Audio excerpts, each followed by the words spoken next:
Alright, so got my handy dandy knife, got everything ready to rock and roll.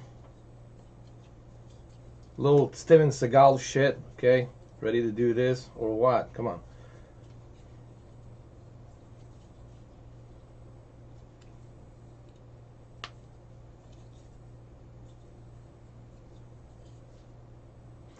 So I'm ready to rock and roll. You guys ready?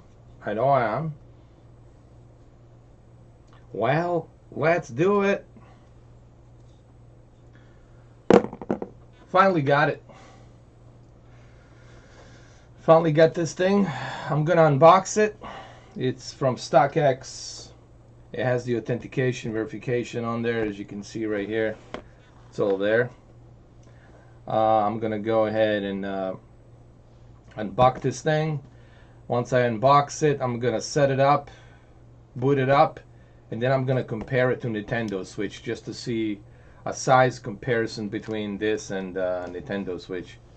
It's been a long process for me of getting this thing, but finally I got it. Thank you, Mamba. I really appreciate that, Mamba. Thank you. Look, the whole thing was just a process of getting it. And one of the worst things about, to me, about this whole ordeal is the fact that I don't understand why stockx it's so inconvenient. Why you have to make my life so inconvenient, you know, or all of our lives inconvenient. We already are paying the top dollar, right? We're paying over $1,000 to get this thing, right? Or this other thing, PlayStation 5 or whatever, right? My question is, why don't you help us and let us choose how we want to be receiving this package? What type of delivery service, and how fast, and what date, what time? Why don't they let us do that? Which is beyond me, honestly. This is one of the things that really sucks about stockx. I understand the scalpers and resellers, they are what they are. They want to make money on their, you know, products that they have. They want to make, you know, 70% on top of what the original price is. I get that. But how about the buyer? Why don't you help the buyer? Why don't you give the buyer a choice to choose the next day air, right? So that way I can have it the next day once it's authenticated. This is one of the things we talked about yesterday. I'm not going to dive too much into this. I talked about it about this yesterday. I had a big rant about it. I talked about it. So this is something that really drives me crazy about stockx. I mean, this is something that everybody has been telling me about. Like, why make it so inconvenient? We are already willing to pay a top dollar. Let me pay a little extra top dollar to get it next day. At my convenience, right? Not at what your convenience, but at our convenience, right? So anyway, let's unbox this, because I'm kind of acting crazy like Steven Seagal, you know, with the Aikido shit and all that, you know.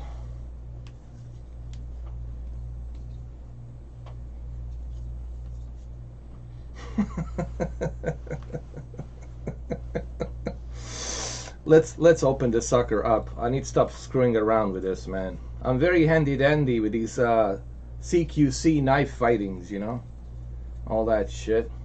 I'm very surgical with this bitch. I got a lot of skills. You just don't know it, guys. A lot of skills. And this thing is very sharp. It's very sharp, but not sharp enough for me. Okay, so let's open this sucker, shall we? Let's open it. Here we go.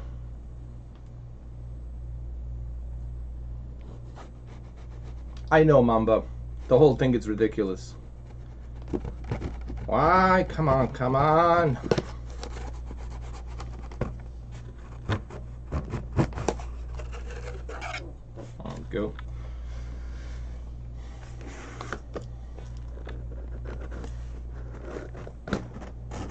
Let's see. It's this way, I guess. Oh, there it is. Look at that. I got it.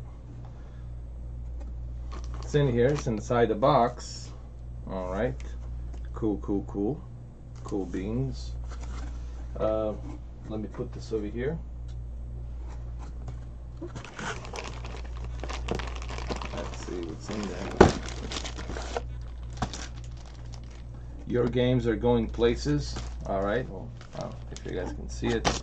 Let me move this box out of the way. Let me put it over here. I think there's a power adapter. Power adapter here. Let me put that over there. Let me shove the knife in there as well.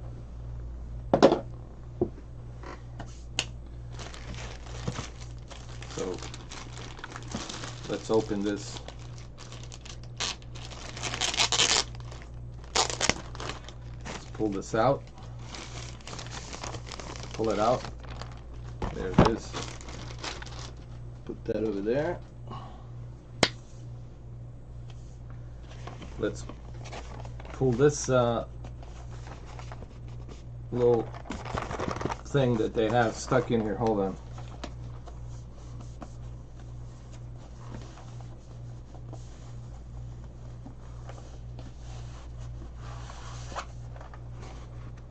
Let's put that there.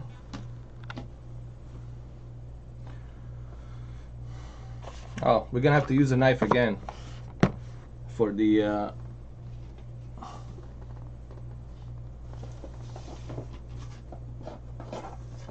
power adapter, which is right over here.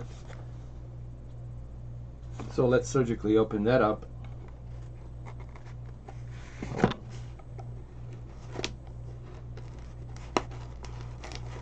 There we go. A little incision there.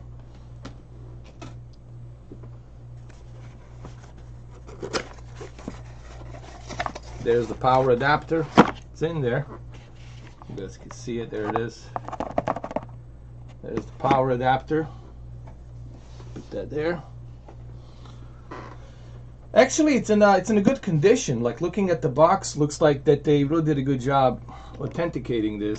Now, this is a 256 gigabyte version. It's the same specs. It has the same specs as all the other three. The only difference is on the 256 you have NVMe. On the 64 you don't have NVMe SSD. And of course on the 512 you have that glare reduction screen thing. But for the most parts they're very identical. So keep that there. So let's open. I like that they give you the carrying case. This is kind of cool. So if I want to take it with me, dude, I can put, check this out.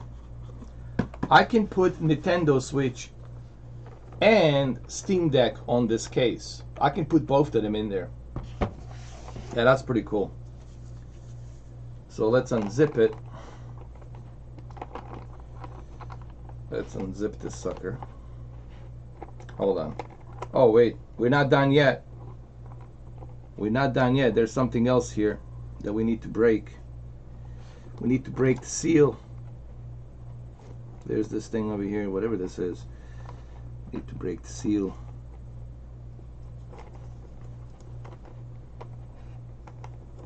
Hold on. We're gonna break that seal surgically.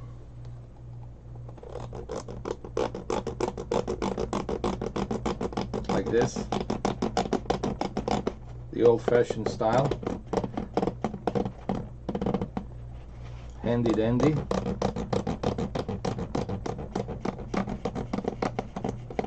There we go.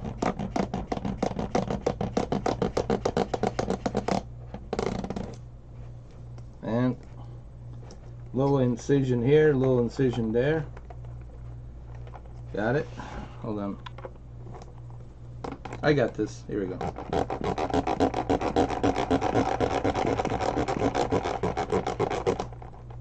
I thought this knife was supposed to be very sharp. But I guess not. There we go. We got that taken care of. thank God. So pull that out. It's this little like pretty cool thing, you know, like a little lock thing, you know.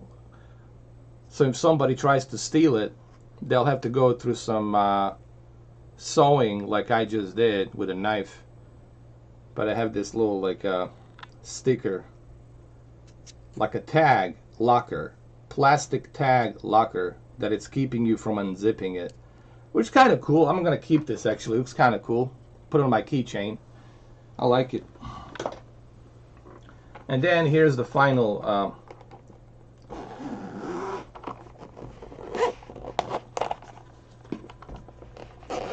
sensation right here. Ta-da!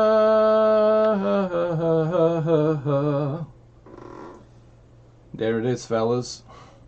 And that's the unboxing of the video. Thank you very much. I'll see you next time.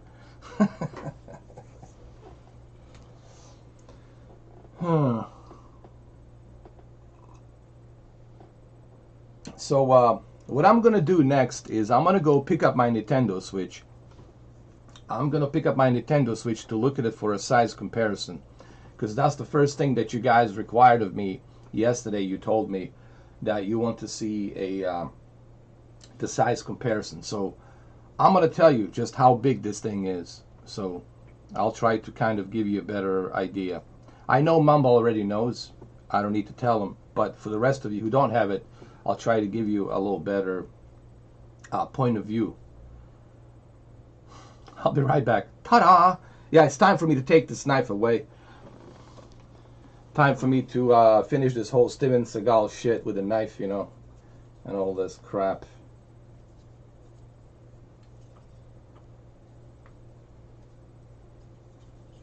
A little Aikido shit, you know.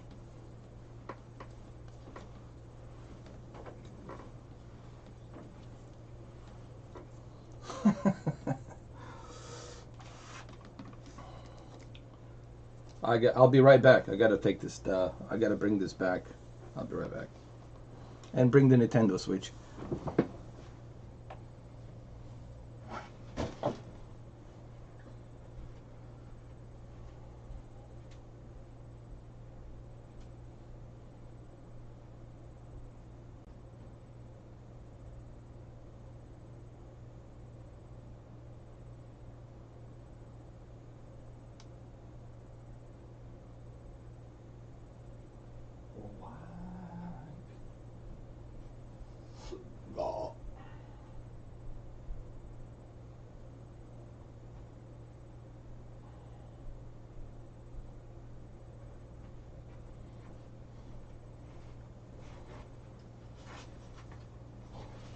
So,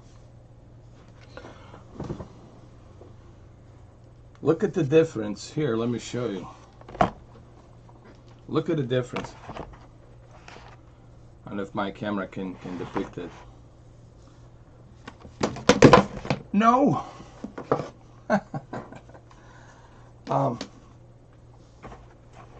It is still, you know, don't get me wrong, Nintendo Switch, sure, it looks big. But when you look at this thing, when you look at the size of this thing, it's enormous. This thing like just kind of eats it. Oh, look at this. Look at the size difference, dude. It just eats the whole fucking thing. So how does it feel in the hands? Let me see. How does it feel? It feels like a very large, almost like if Nintendo created a extra large VU. Like it feels like an extra large VU, as if somebody created a big VU. You know, that's what it feels like. It's enormous. It's huge, man. And looking at the Nintendo Switch OLED, oh, that's great. It just fell down. Oh, that's wonderful. Way to go. You just got this damn thing, you're gonna break it. Way to go. it feels, this is much lighter. Like when I'm holding the Nintendo Switch, it feels like I'm holding like a paper towel, like a paper napkin. Like it feels like a paper napkin. But when I take this thing, it feels like I got like a plate, you know, one of those big plates where you put the drinks and shit. It feels very heavy. So definitely some heftiness to it. Thank you, Gagan Tuli. I got the 256 gigabyte version. That's the version I've got. That's the one I have, 256. I got it for $900 from stockx. Actually, pretty good deal for $900. Not bad. Not bad at all, to be honest. Considering how hard it is to get these things. So I got it from stockx for $900.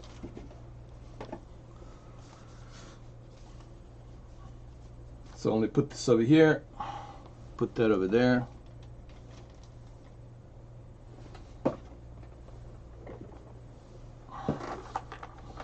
Put the case over here. Let me just organize myself a little bit here. Just need to organize myself.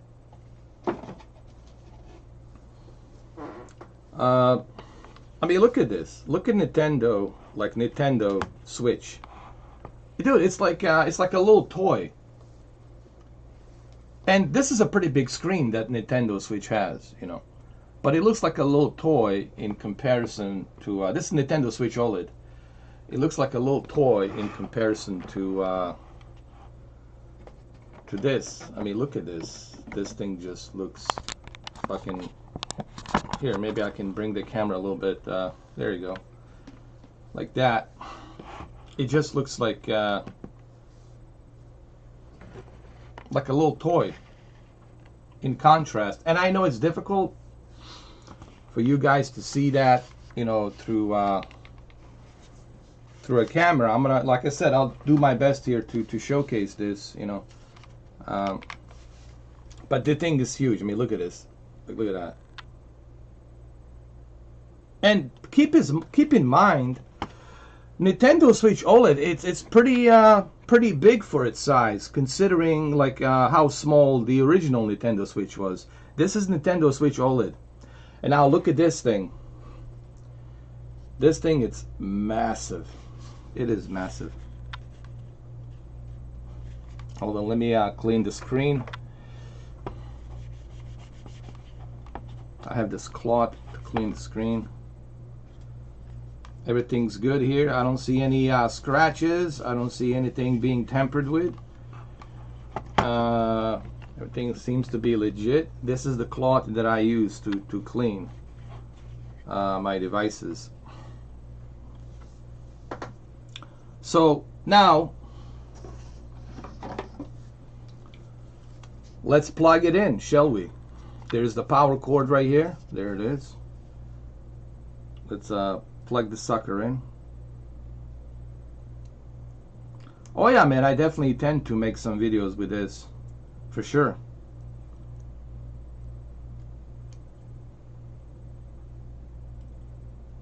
Let me get this open.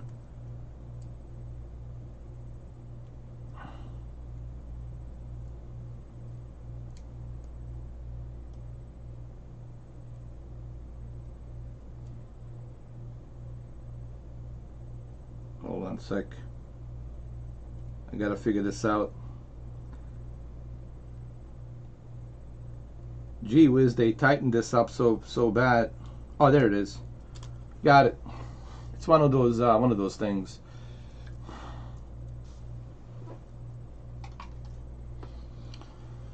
So there's the cord. There it is. Let's plug it in right here to my handy dandy outlet. Hold on. Oh, I might have to plug it in here. That's all right. It's all good. So now I'm gonna shove it in here. It's a USB-C, so if you have one of those USB, any of the USB-C cords will work, you know, with this thing, so don't worry about it. And there's your right here, your micro SD card. This is where you're gonna put all of your stuff on there in a 1 terabyte, which is 900 gigabyte SD micro SD card. This is where your micro SD card goes, right here. It's right there. These are your fans right here, pretty hefty fans right there. Heat sink. I mean, this is your heat sink, and there's fans right over here that blow up the heat. So the fans has to be right around here somewhere, right? Spinning and blowing out the heat sink, all that hot air, blowing it out and keeping the device cool. So here you got your headphones jack right there. I love the fact that they have a headphones jack so you can plug it in instead of a Bluetooth crap. And here you got some plus and minus buttons right here. Plus and minus. You got a power button right here. You got your top left triggers, bottom left triggers, bottom right triggers, top right triggers. You got touchpad here. You got 2 touchpads right here. Right over here. You got 2 touchpads. There they are. And you got your buttons right here. You got speakers right here on the left and right. So these speakers probably gonna sound pretty good. But anywho, let's power this up. Let's turn it on. Let's plug it in. There's a USB-C. I'm gonna plug it in right here. Actually, it's not here. This is your micro SD card. Don't forget, this is your micro SD card. Right there, micro SD. So the USB-C, it will be here on the top, basically. Right here on the top. We're going to plug it in. And let's see how it works. There's a little light you will see. There's like a little light over here. You see that light?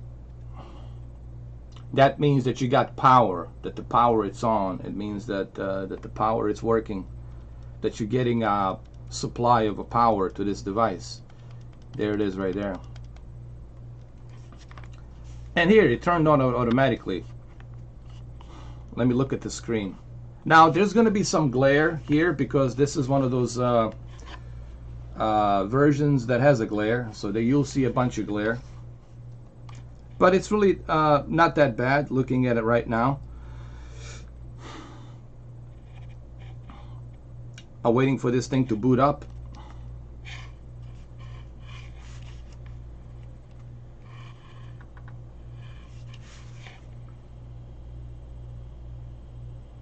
So we're gonna wait for it to boot up.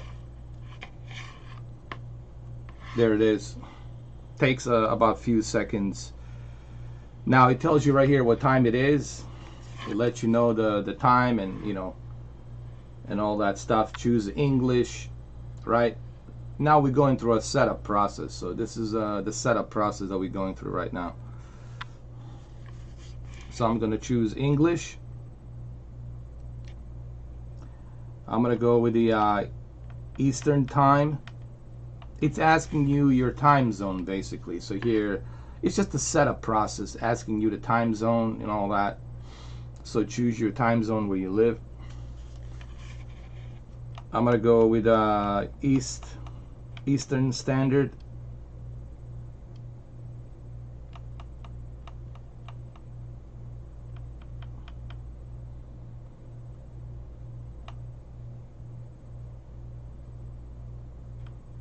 There we go. Miami, Montreal, New York.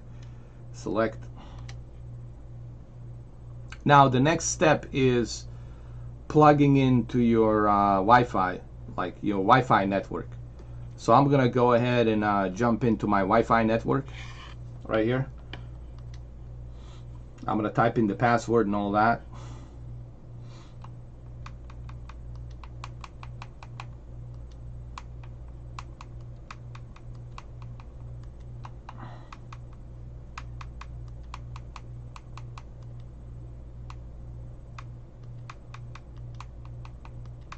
Let me type that in.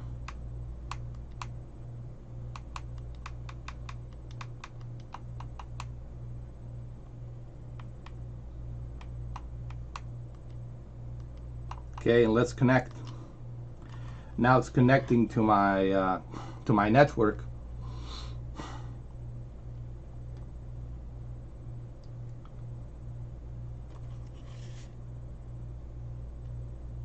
It has a touch screen. I need to emphasize this is also a touch screen. So you don't have to use this. You can also use a touch. It's like a Nintendo Switch. It has a touch screen. So it's very important to emphasize that it also has a touch screen. And I didn't know that it has a touch screen, and that's pretty cool that it actually has a built-in touch screen. That's actually a pretty cool thing. So now it's installing right here. It's going through the install process, you know. And look how small that Nintendo Switch is in comparison. So now it's installing the Steam, Valve Steam, and I'll have to access my Steam.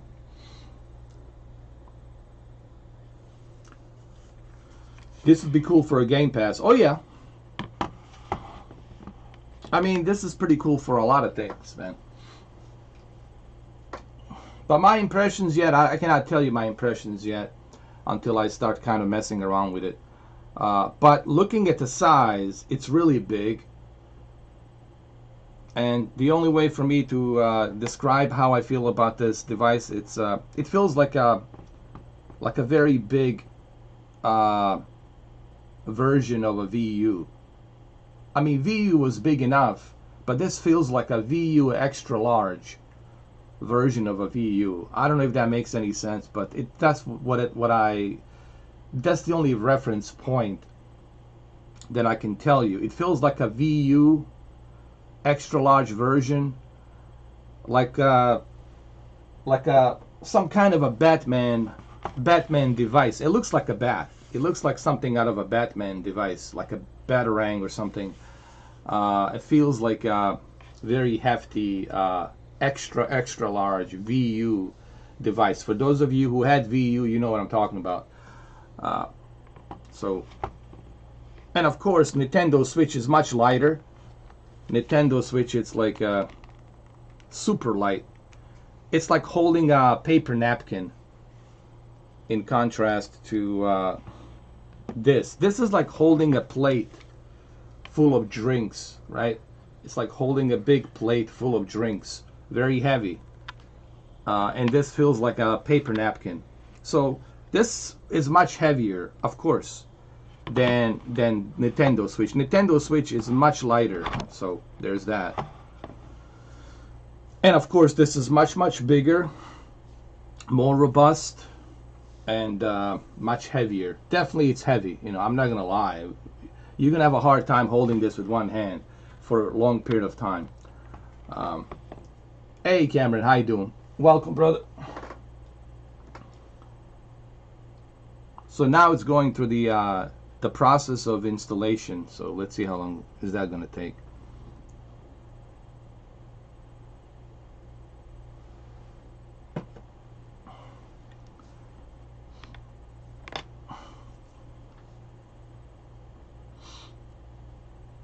Let's see, is it done yet? Hold on. And of course, here you got some extra buttons right here in the back. These buttons right here. Whatever these buttons are for, I'm not sure. I don't know if you guys can see it. You got these, two on the left, two on the right. You got the right, left triggers, top triggers. You got the directional buttons right here, left, right thumbstick, two touchpads. You got the option menu here, and you got the Steam button here. You got extra, I think this for the volume. This is a volume rocker. This is for the volume, left and right, plus and minus, and then you got your headphone jack here. This is your power button right there, and then this is the USB-C port that goes to your power cord, power adapter, and then you got a light here that's letting you know that it's turned on, and then you got a power button right next to it right here, and then you got your X, Y, B, A buttons as well, and then you also have a couple of extra buttons here. I'm not sure what these buttons are for. There's two more over here, probably access to some kind of a menu or options or whatever. There's that, and then you got your speakers, these speakers on left and right. They're right here.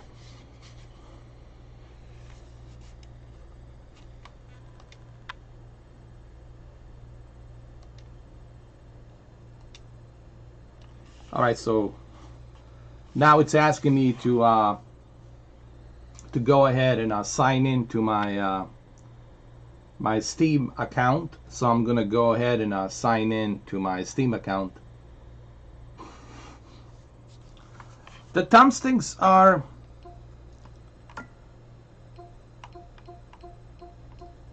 you feel like speakers. You can feel the speakers when you are moving these thumbsticks, like and it sounds as if these speakers are very powerful. Like you can hear it. I don't know if you can hear it.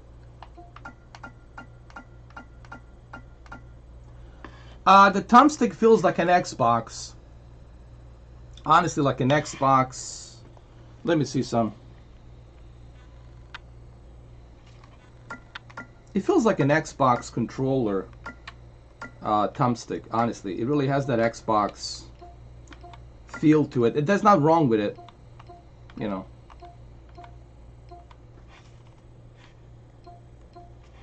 Let me see. I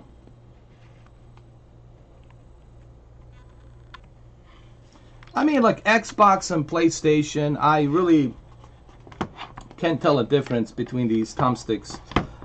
They're all pretty much the same, honestly. Even on the PlayStation, it feels the same. These feel more lighter than these over here. These over here on the PlayStation feel a little bit more, there's a resistance to it. Like I can feel more resistance on the PlayStation 5 controller, which is fine. On this one here, on the Nintendo Switch, it feels like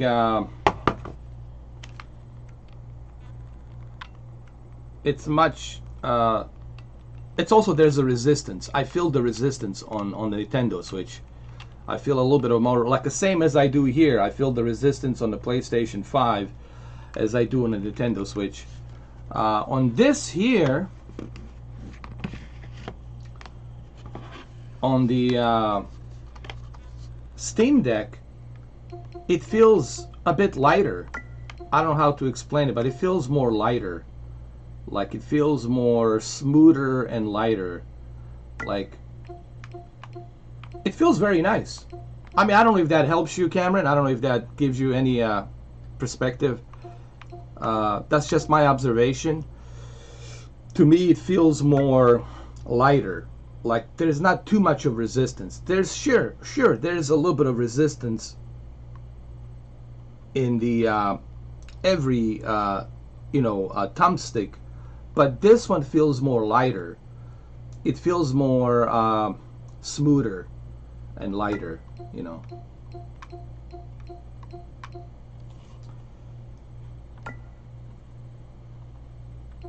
I get a touchpad here. Touchpad has the when you touch the touchpad, you feel the vibration. You feel the vibration. You know, when you touch the Samsung Galaxy, one of those tablets, you feel the vibration. So every time you touch the touchpad, Cameron, you feel the vibration. Like this is what Review Tech USA was saying. There's a certain vibration that comes out. It's very nice actually. And the speakers, I don't know if you guys can hear this, but check this out, Cameron. The speakers on this thing are very loud. Check this out.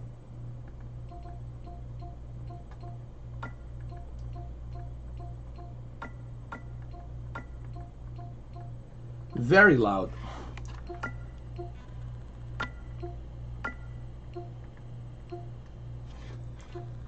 So the touchpad's very nice, man.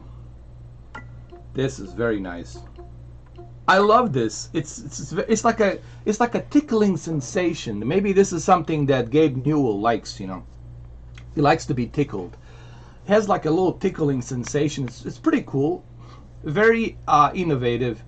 I like that companies like Valve and Sony always like to, and even Nintendo, they like to innovate when they create their products, when they create their devices. I like these little touches, these little innovations. When you look at the Xbox, Xbox doesn't innovate anything. When you look at the Series X and their Xbox controller, it's just a box, it's just a controller with some vibration. No innovation, like they don't innovate anything. When you look at Valve, they took a lot of care and passion to make this stand out as their signature product. Just like PlayStation and Nintendo, they took a great care to make sure that their products, like PlayStation 5 controller, it's very unique, right? And the way it handles, the way it plays. Same thing with Nintendo Switch, with these Joy-Cons and the way it feels when you move them. So this is, when I talk about innovation, this is where I believe Microsoft is lacking. And please don't get mad at me that I'm criticizing Microsoft a little bit, but I don't think the Microsoft really cares about this. Is what I was talking about yesterday. I don't think the Microsoft really cares about innovation, like to innovate things. This was my criticism yesterday about the Microsoft. Is it more comfortable to handle in comparison? Oh yeah, casual. Well, no, actually, I'm sorry. Casual talk. This Nintendo Switch OLED, it's like holding a paper napkin. This is much lighter. It's like holding a paperweight napkin. It's like holding a paper napkin. You know, if you ever, if you hold a paper napkin, it's very light. So this is like a paper napkin. I can hold it with one finger. Look. With one finger I can hold this. Where is it? Right here. I don't know if you guys can see it. With one finger, I can hold this with one finger. It's like a paper napkin. It's like a paper napkin. Very light. Very light. This, I cannot hold this. It's very difficult. It's heavy. This is much heavier. This is like a plate. Holding a plate full of drinks, right? Full of cocktails. And you're walking around, like a waitress or whatever. This feels much heavier. And this is heavier. And it should be, because it's much bigger, it's more powerful, it should be heavier. You got more features. But this, this is so light. And I'm sure Mamba here can testify on this. This feels much lighter. And that's my opinion on that. I'm a pretty big guy. I got big hands, and I'm telling you, this is like much lighter. So this is heavier. Just, if that's a deal breaker for you guys, well then I don't know. But yeah, it's not super heavy. But if you got small hands, and if you're like a 5'5" or whatever, this will definitely put some strain on your hands. It's not light, okay? So I'm not gonna sit here and lie, because that's not what I'm about. I don't do that. It is heavier. than the Nintendo Switch. So it's still comfortable. Don't get me wrong, casual talk. It's still comfortable, but it's heavier. And I hope that this comparison helps you guys. Nintendo Switch OLED, it's like a paper napkin. This is like a plate holding drinks. You know, holding drinks in a plate, it's not that heavy, but you can definitely notice a difference between a paper napkin and holding a plate full of drinks. I really hope I'm not butchering this, Cameron. I hope that this helps you guys out. I don't know. So the next step is for me to sign in onto my Steam Deck. But the size of this thing, casual talk, it's look how small this is. And Nintendo Switch OLED, it's a pretty good size. Much bigger screen, pretty good size. Now look at this thing as it goes by. Look at it. It eats it, dude. It eats it's like a big giant Batcraft from Batman, and eats this whole fucking thing. Look at it. I mean, look at the size. And I know it's hard to camera really cannot show you what I'm seeing in person. What I'm seeing in person, this thing here, in person, dude, the camera, it's not doing it justice. And this is what Mamba was trying to tell me. I said, dude, you don't understand. You have to hold this thing in your hand to truly understand how big this is. It's big. It's a Godzilla, okay? It's a huge, big screen. You can watch, dude, I'm going to watch movies on this thing. I'll definitely watch movies. The only thing I would suggest for the next Steam Deck, they should do something like Nintendo Switch does. You know, they should put like some kind of a feet, like a resting feet in the back. So if you want to watch a movie, you can just put it like that and watch a movie, you know.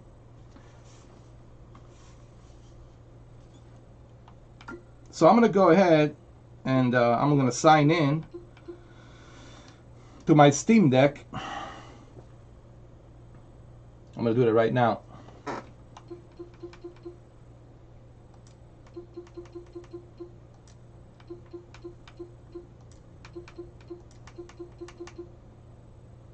Hold on.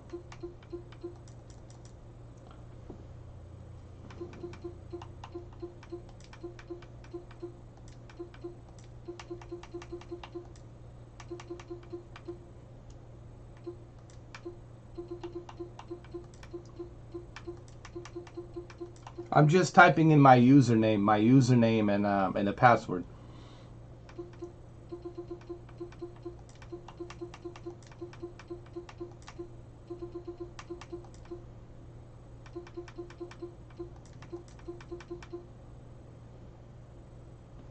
Okay.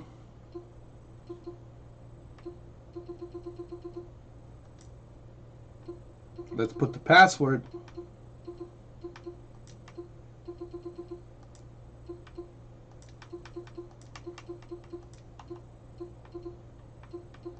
And the password is, why so serious, Quantum and Gingerbread Man. That's the password. It's very long. So if you want to access my Steam Deck, all you have to type in is why so serious, Quantum and Gingerbread Man. That's the password.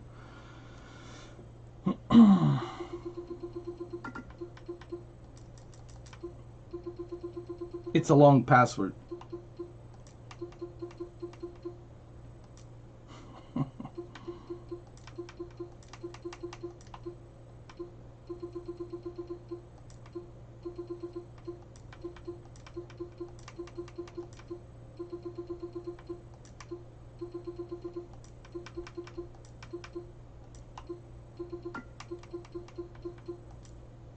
All right, so don't forget, that's the password.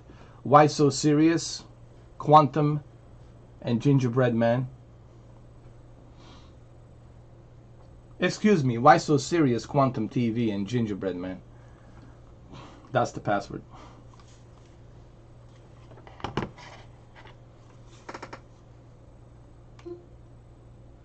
So they send you the code. You have to type in the code when you sign in to your Steam Deck for protection reasons. So you go to your email and you check the code.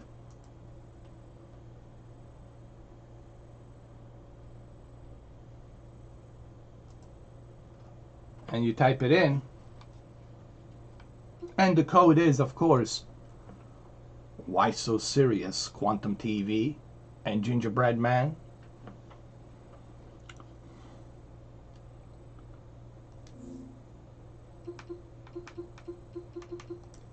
So I gotta type it in.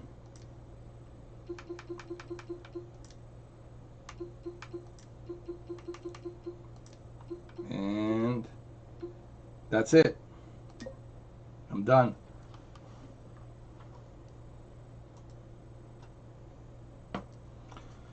So now it's loading. There's a Steam Deck. I mean the valve, Steam valve.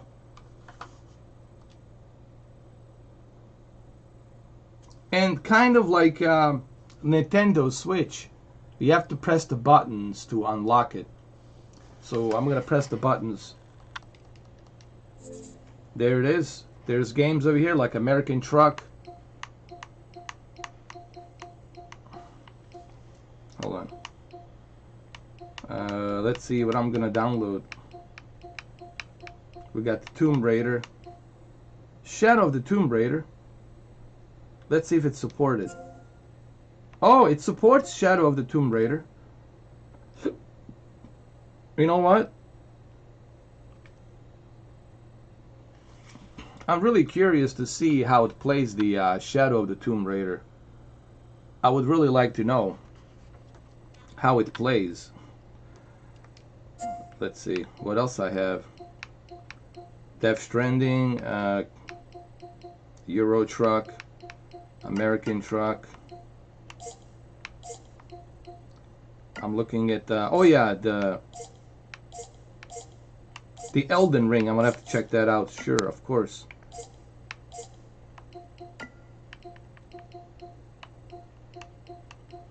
But for right now, let's see what else I have. I'm going through my library right now. I just want to see what I have. Let's see what I have here. Got Doom. Got Skyrim. Got Grand Theft Auto 4, but it's not supported, is it? Oh, it is. Grand Theft Auto 4 is supported. No kidding.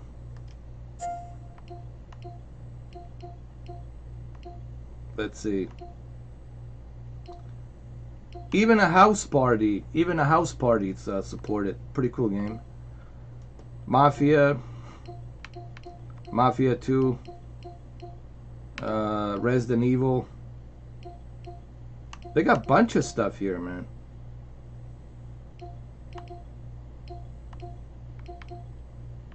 They got a lot of stuff supported here right up out of the gate. That's pretty good though.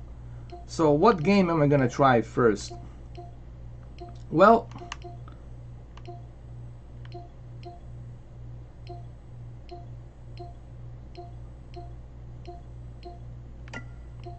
I'm gonna go with a Tomb Raider, Shadow of the Tomb Raider,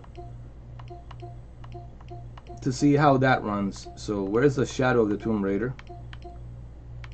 I gotta find it.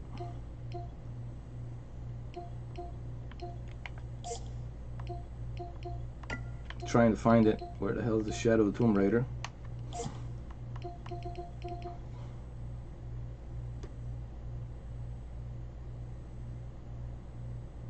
Nice.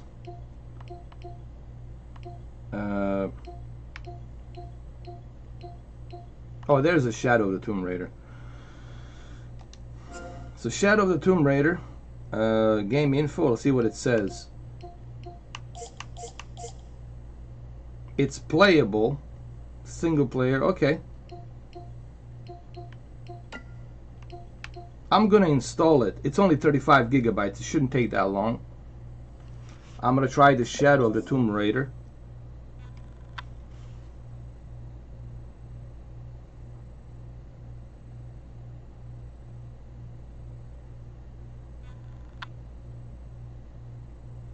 Okay, let's try it.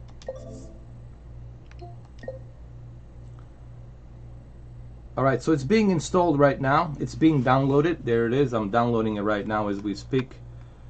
There it is. So we're gonna wait for this thing to download, and then we're gonna see how it runs. We're gonna try it out. Right now it's downloading, so I'm gonna wait for the download to finish. Oh, even Days Gone. Well, there you go.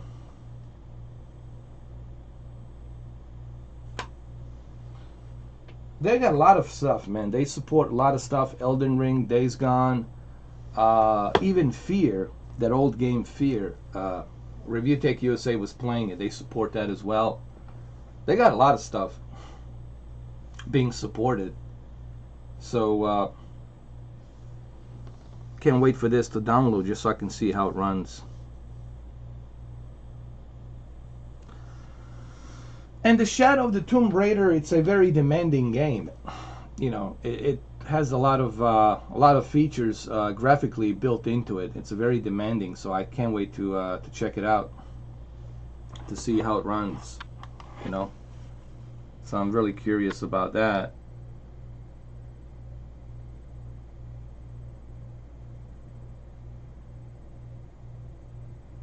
I'm at the 1 gigabyte so far, so we have to wait a little bit longer. You guys have to remember this is being done live, so we have to wait for the game to download.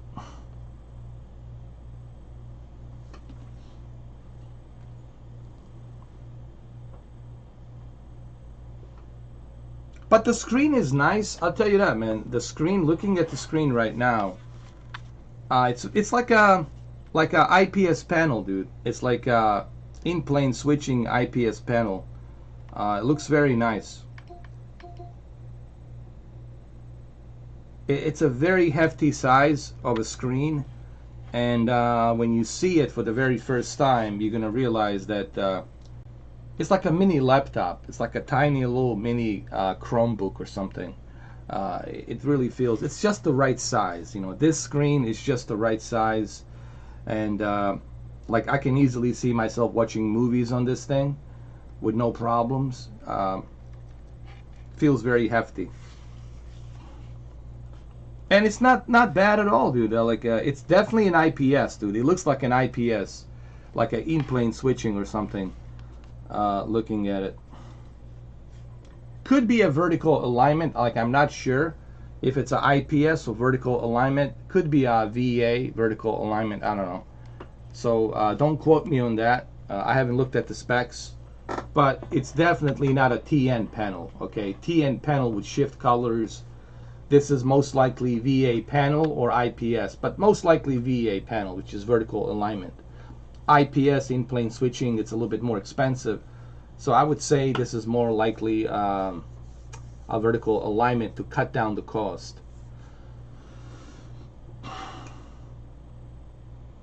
Well, I had to drive. Listen, the whole thing was ridiculous, man. I had to drive to the access point, and they told me that it's not there. I'd driven 20 miles, and they told me the package is not here. And I said, why? It says the truck came in the morning to pick it up, and it's going to deliver it to you, to your area. And I'm like, I just wasted, you know, I wasn't being a dick. I was just telling lady, I just wasted, like, you know, money of my own, you know, gas money. I just wasted gas money traveling, you know, 20 miles to another county to get this thing, and now you tell me that the truck picked it up and has it. She said, you know, it's not our fault. It's the driver's fault. He should have updated that, but he didn't update it. You know, so I didn't know that there was an update. Usually they send you an update. She says the driver has a little device. He types it in and says the updates to reschedule delivery. but the update was not there in the morning for me. If I have seen the update on my email, I wouldn't have driven all the way to another county, 20 miles. I would have waited for the package. So by the time I got home, the freaking UPS was already there. Just so happened the guy pulled in with the UPS. And I said to the guy, you know, why you guys, basically what I said to him, like, why is it that you guys, can be, more competent? I wasn't trying to act like a Karen, but I said to the guy, why can't you guys be more competent? You know that I have to sign this package. Clearly he tells you that it needs to be signed. Why can't you guys be more competent and be more professional? I think I use the word competent and professional to send in an update to the tracking number to let me know that the package has been picked up from an access point 7 in the morning and it's on the truck out for delivery by 1 o'clock.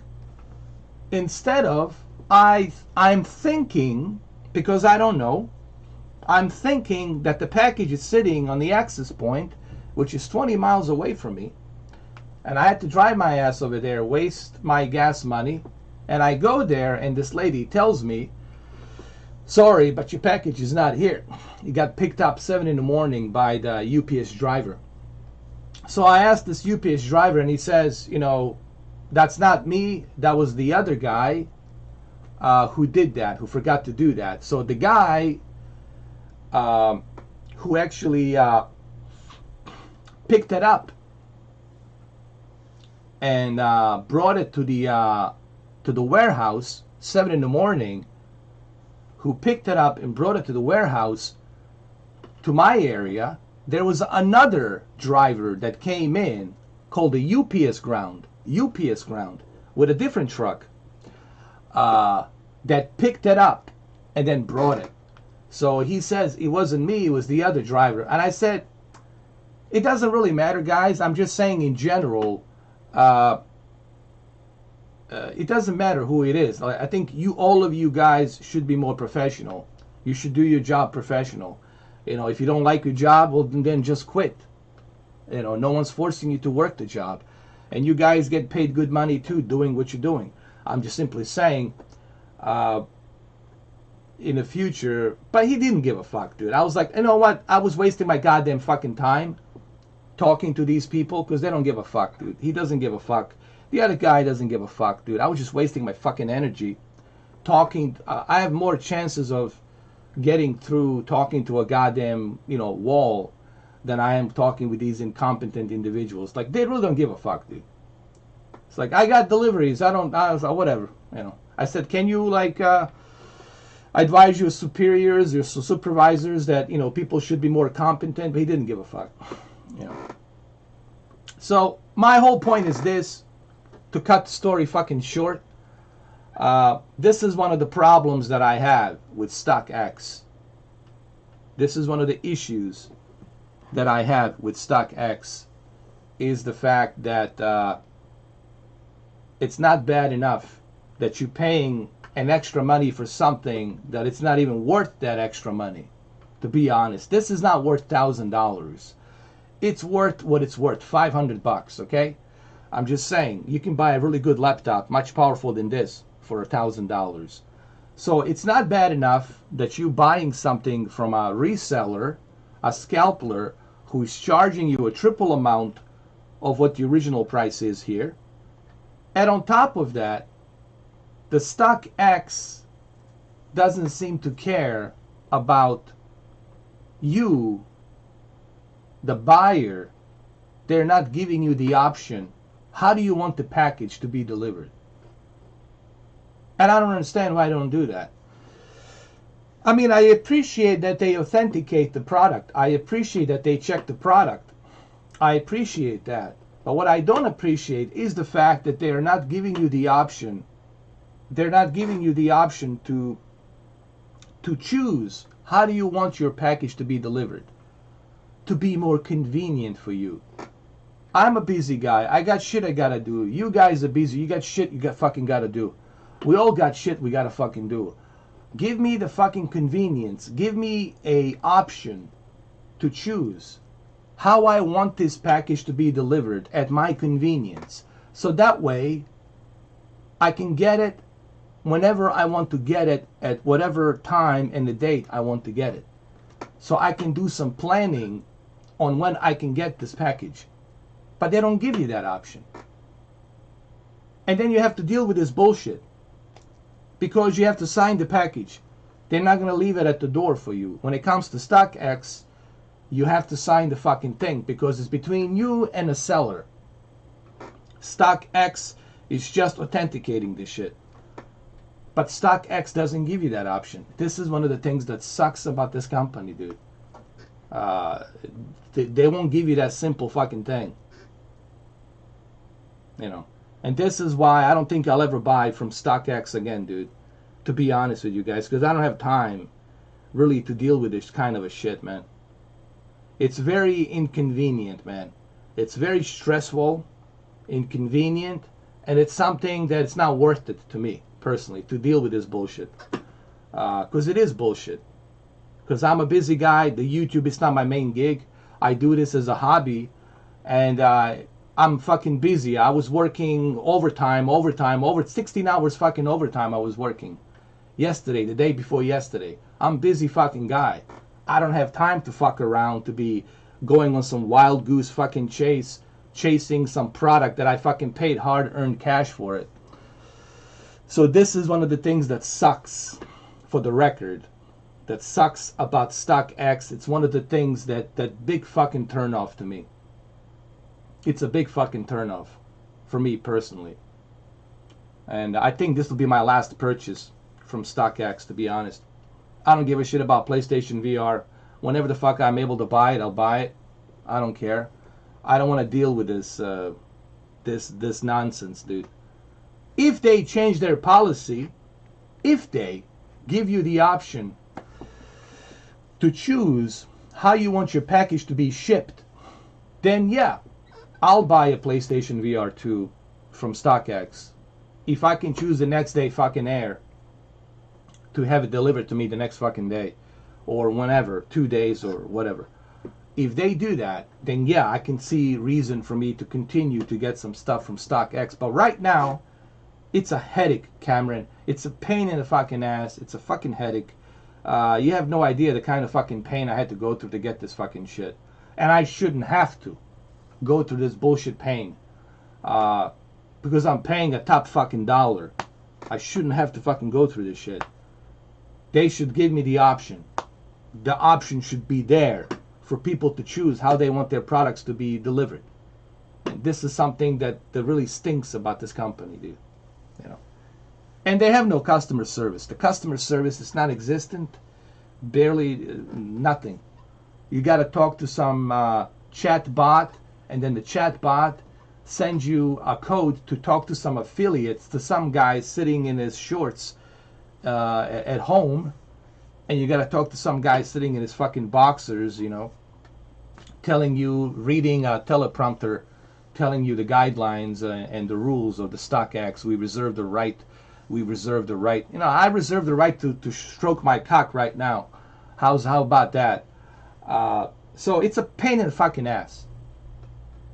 It's a pain in the fucking ass. It's a pain in the fucking ass, dude, and I don't fucking like it. You know, it's not worth it, honestly. Not to me. Yeah, Deacon, it's just, I don't have time for this shit, man. I'm not like Review Tech USA. I don't have fucking people working for me. I don't have interns and shit. I do this by myself, and I work 2 jobs. I'm a busy fucking guy, man. I don't have time for this ping pong fucking bullshit shit, man. You know. It's impossible for you guys to understand my pain because you're not me. You're not living me. So it's fucking impossible for you guys to relate to me. Because you're not living me. You don't fucking know what my pain is. So it's impossible for you to fucking relate to me. But I'm telling you, me, subjectively, fuck stockx. I'm done with them, dude. I'm done with this fucking company. Unless they change their policy. If they change their policy if they change their fucking policy, if they give me the option to choose how I want my package to be delivered, then I might think about maybe going back to StockX and buying a PlayStation VR 2. But until then, they can kiss my ass, dude. I'm not gonna go through this endurance of bullshit. You know, it's not worth it, man. So let's see how far we are here. We got 11 gigabytes now downloaded right now. There's 11 gigabytes. We still got a long way to go. It's very slow, dude. I don't know if it's their servers, but it's a very slow download, dude. Very slow. Sorry about that. Now, if you guys love StockX and if you don't mind dealing with this kind of nonsense, hey, more power to you. Go for it. But me, I'm speaking subjectively. Subjectively, I'm speaking about StockX because this is not my first time dealing with their bullshit. I had previous problems with them, with their shipping and shit like that. So, and I'm telling you, this is one of the biggest turnoff when it comes to StockX. Uncle Anxiety agrees with me on this shit. A lot of people agree with me on this shit. That it's beyond belief that this company doesn't give you, the buyer, an opportunity out of your own pockets, an opportunity to choose how would you like this thing to be shipped to you. It blows my fucking mind that they don't give you that fucking option, dude. It really does blow my mind. It really does, man. So that's my rant. I already had a fucking rant yesterday on that 5 hours and 38 minutes live stream that I did, that podcast. And the rant, it's justified from my perspective. The rant, it's justified. It's a criticism, feedback that hopefully StockX will get the swabs out of their ears and they will fucking listen. You know, because some other company, a competitor to StockX, will say, you know what? This Mr4K is right. This is a good competition for us now. Why don't we give people this option, huh? Let's do the same thing the StockX is doing. Let's authenticate these products. But guess what? We're going to give you a choice. Would you like a next day air FedEx? Would you like a next day air UPS? Or what do you want? We'll give you the option. And some other company will take the advantage of that StockX, and that other company is going to actually benefit from that, while you're going to be left behind. You know, that's called competition. That's called convenience and competition. So there you have it.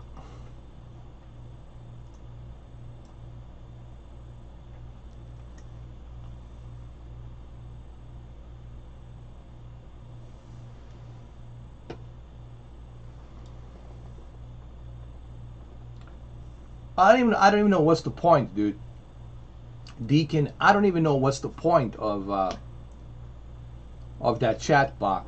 That chat bot sending me to some affiliate, some dude who is the affiliate of StockX. I was like, dude, you're not the CEO of StockX. You're just an affiliate, and you were telling me exactly what I already know. You know, the first thing that comes out of their mouth, it's StockX reserves the right between you and a seller. We reserve the right, and I was like, fuck you and your fucking right. You know, I reserve the right to stroke my cock right now. How you like that? So it's bullshit, bro. And I'm being honest with people. Right now, you don't know because you haven't gone through this bullshit. But you're gonna remember my words. You will fucking remember what I just said on here. When you go through this whole fucking ordeal with StockX, you're going to fucking remember my words. You're going to feel that pain. Because the company is so fucking incompetent, it doesn't want to give you the option out of your own fucking money to choose how you want the fucking package to be shipped, which blows my fucking mind. And if it doesn't blow your mind, then I don't know which fucking planet you're living on which fucking planet you are on. Maybe you're on the planet shove it in my ass type of a fucking planet, you know. I am angry. I am fucking upset that there's a company like this that doesn't give a fuck about a buyer. They seem to give more fucks about the sellers, and these sellers are pieces of shit. They're scalpers. They don't give a fuck about this device.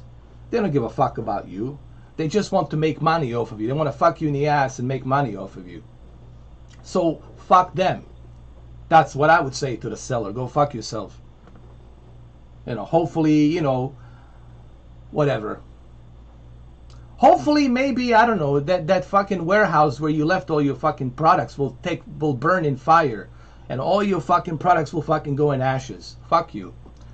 I have no sympathy for scalpers. I hope that one of their warehouses where they collected like hundreds of these Steam Decks catches a fire and it fucking goes up in the fucking flames.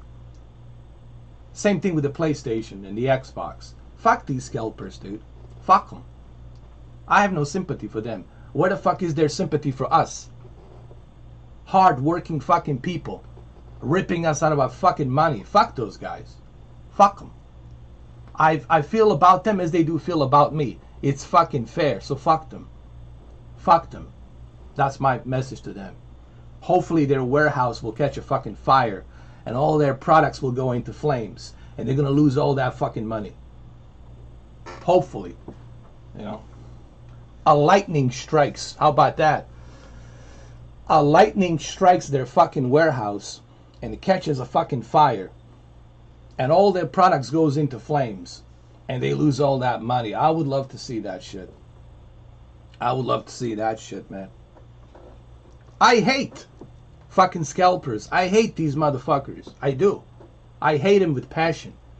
Because they're making our life a living hell on top of this fucking inflation we're dealing with.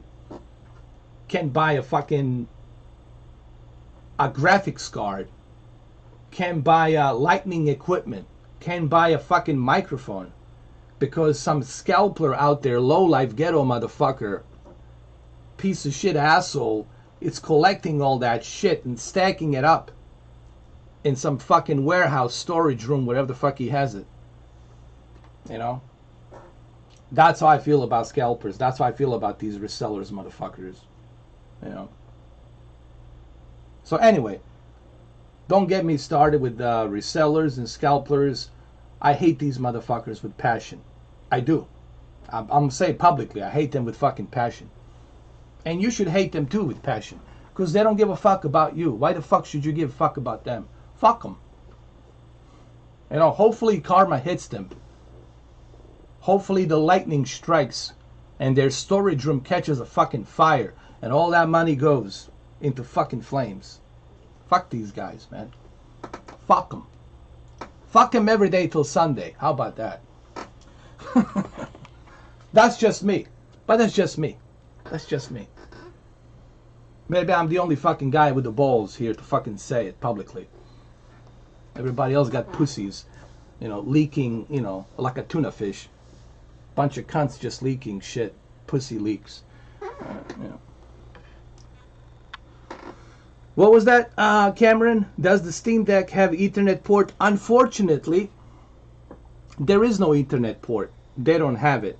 And I think it would be kind of ridiculous, right? Because this is a portable device, you know, right? It would be kind of ridiculous, you know, rolling out like a 6 feet, 12 feet, right? Or 18 feet, some kind of a fucking, you know, Ethernet cable. But unfortunately, I don't think, they don't have it. They don't. They do have, of course, it's right over here, a micro SD card. That's the only thing at the bottom, is the micro SD card right there. There it is right there. You can see it. And then over here, they got USB-C cord. They got a power button. They got a heat sink. They got a phone jack, the volume rocker right here, which is a volume rocker right here. They got the triggers, and there's buttons over here. Let me see.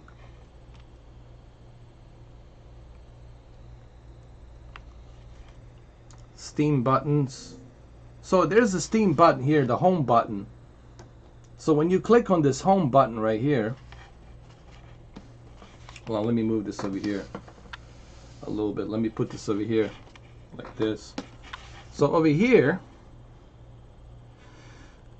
on the home button, when you press the Steam button right here, there's a Steam button right there. When you press it, it gives you a little user interface, and this user interface tells you what you have, like what type of options you have. You got home, you got library, you got store, friends and chat, media, downloads, and then you got settings. Let's go to the settings. There's a new update that I need to apply. I'm gonna do that after I finish downloading the game. You got display, brightness, you got audio, default speakers, microphone. It has a built-in microphone. How's about that? Is it built-in microphone? Let me see. Yeah. It has a built-in microphone. Has a Bluetooth. Has a controller option for the game Rumble. Steam haptics also for the touchpad. It has a keyboard. So this is basically your options here. This is your storage here. You can check your storage to see what you have downloaded and how much you have left on your eternal SSD storage. You got the library here. You got friends and chat. You click on that.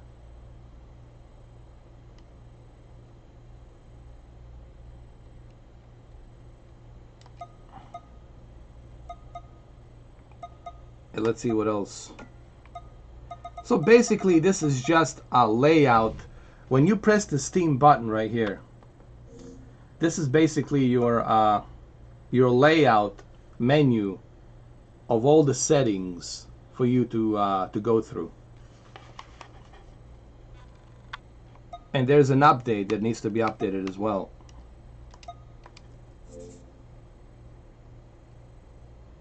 So I'm at the 20 gigabytes right now. I have about 8 more gigabytes to go to check out the Shadow of the Tomb Raider.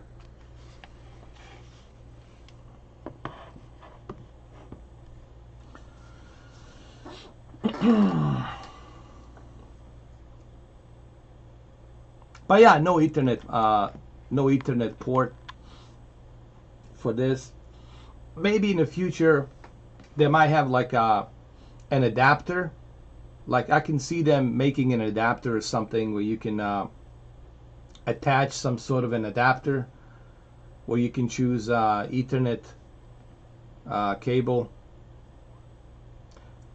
But this is really up to the server. This is a server issue. The reason it's taking a little bit longer to download this game, it has to do with the server. You know, it could be a server on the Steam that it's not working that well at the moment. Maybe a lot of people are downloading stuff. So it could be a server issue.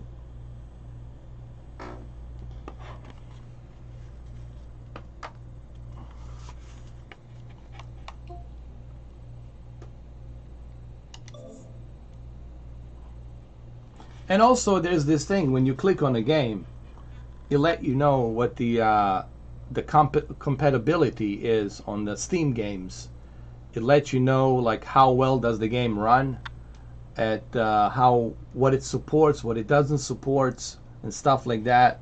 Like this game requires a touch screen or a virtual keyboard to read the text for some reason. It also said entering some text requires manually invoking the on-screen keyboard.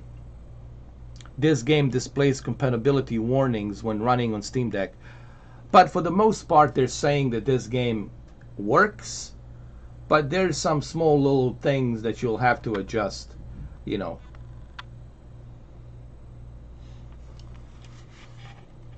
Pretty cool feature to let you know whatever in each game it's like, so that way you know ahead of the time, is this fully compatible or not fully compatible, or is there's going to be some issues along the way. So they kind of give you a heads up to let you know before you download the game what to expect, basically. So they're like giving you a heads up, hey, we know you want to play a Shadow of Tomb Raider, but just to let you know, even though you can play Shadow of Tomb Raider, there's going to be some certain things that you have to be aware of when you go ahead and download the game.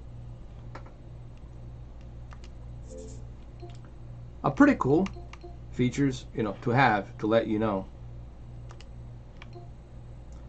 I also have the update, and I think I'm gonna have to update my firmware update before I start playing this game, just to let you guys know.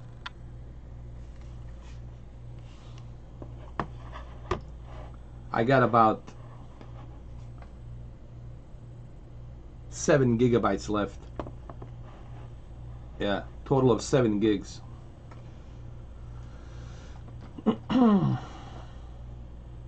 So you guys have any questions like regarding the Steam Deck?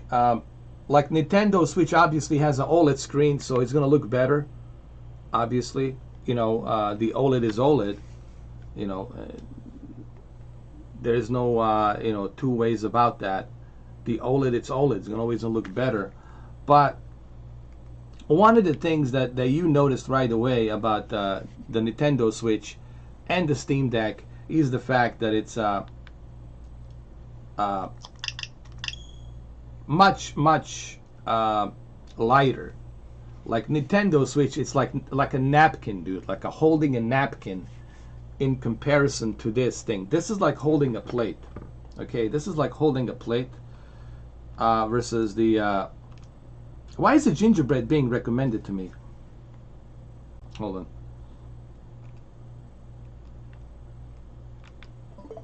For some reason, Gingerbread Man showed up on a YouTube. This feels much lighter. It feels much lighter, like a napkin, versus this. This feels like a plate with the drinks on top of it. When you're holding it, has a heftiness to it. Feels much heavier. But not to the point where like you're holding a dumbbell or something, you know. It's not super heavy, but there's definitely a weight to it, as it should be. Why? Because it has more features versus this right here. This is much lighter than this. And of course, you got obviously the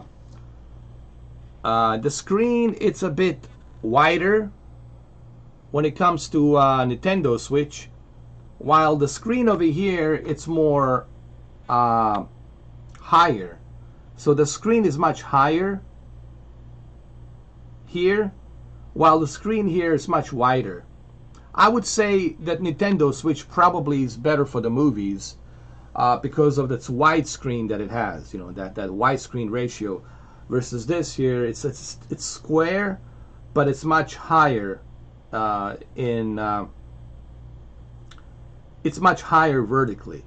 Like it has a much more vertical screen versus this here, which has more wider screen, you know.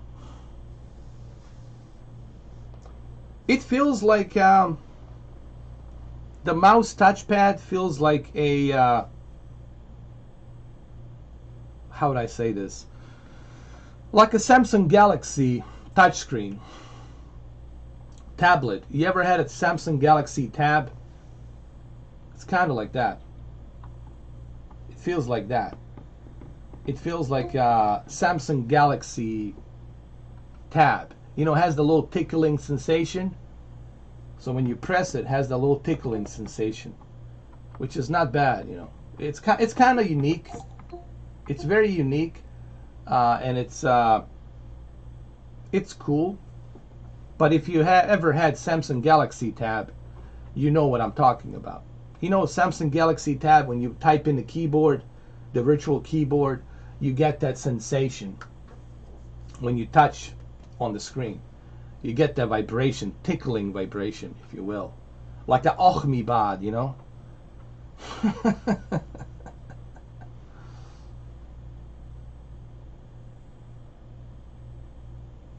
Oh, there is actually a glare. Trust me.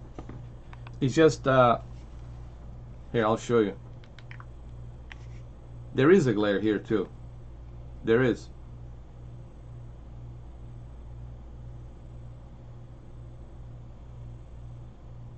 Yeah, you can see the glare here too. But the glare is really not an issue for me personally. It's not a deal breaker, honestly.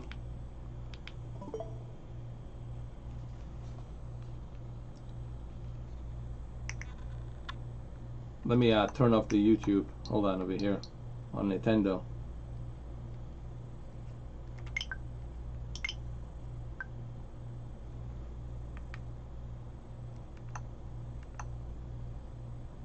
Keep it there. Go to sleep mode.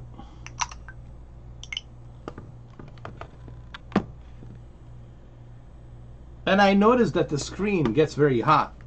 I also noticed that it gets very hot here. Like in the back. It gets very hot right here, dude. I noticed that. It gets very hot right here in the back. For some reason, it gets very hot. I don't know if that's a good thing or a bad thing. I'm not sure. Also, this has a touchscreen. Don't forget, guys. I think it has a touchscreen. It has a touchscreen, so you can use it as a touchscreen. You know, like I don't know if you guys knew about this or not, but it has a touchscreen. So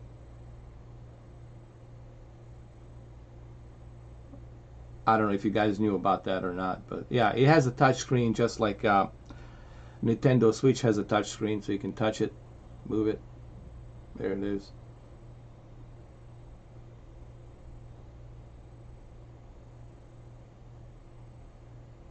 Oh yeah, you got a touchscreen. Yeah, yeah.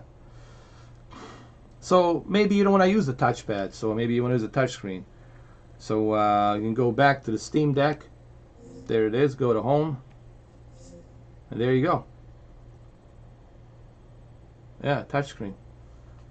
And look, man, it has a lot of features. You know, one of the things about the Steam Deck is they have a lot of features built into it for sure. And kudos to them for putting all of these features. You can tell that it took a lot of thought and process when they were making this thing.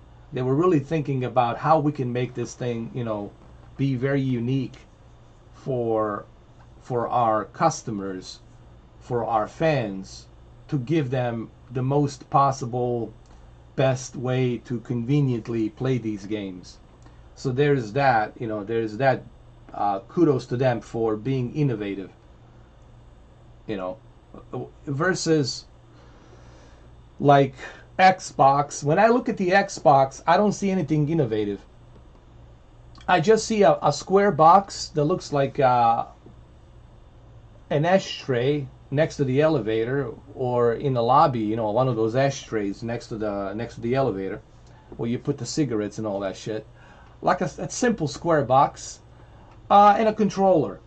Nothing innovative, nothing really there to write home about. When you look at the Series X, when you look at Series S, nothing innovative there.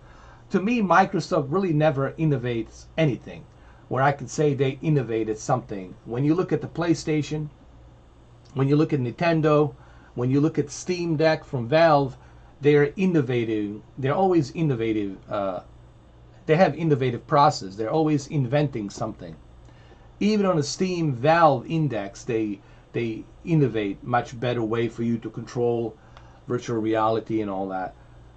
So this is the major difference when it comes to Microsoft and Sony and Valve and Nintendo.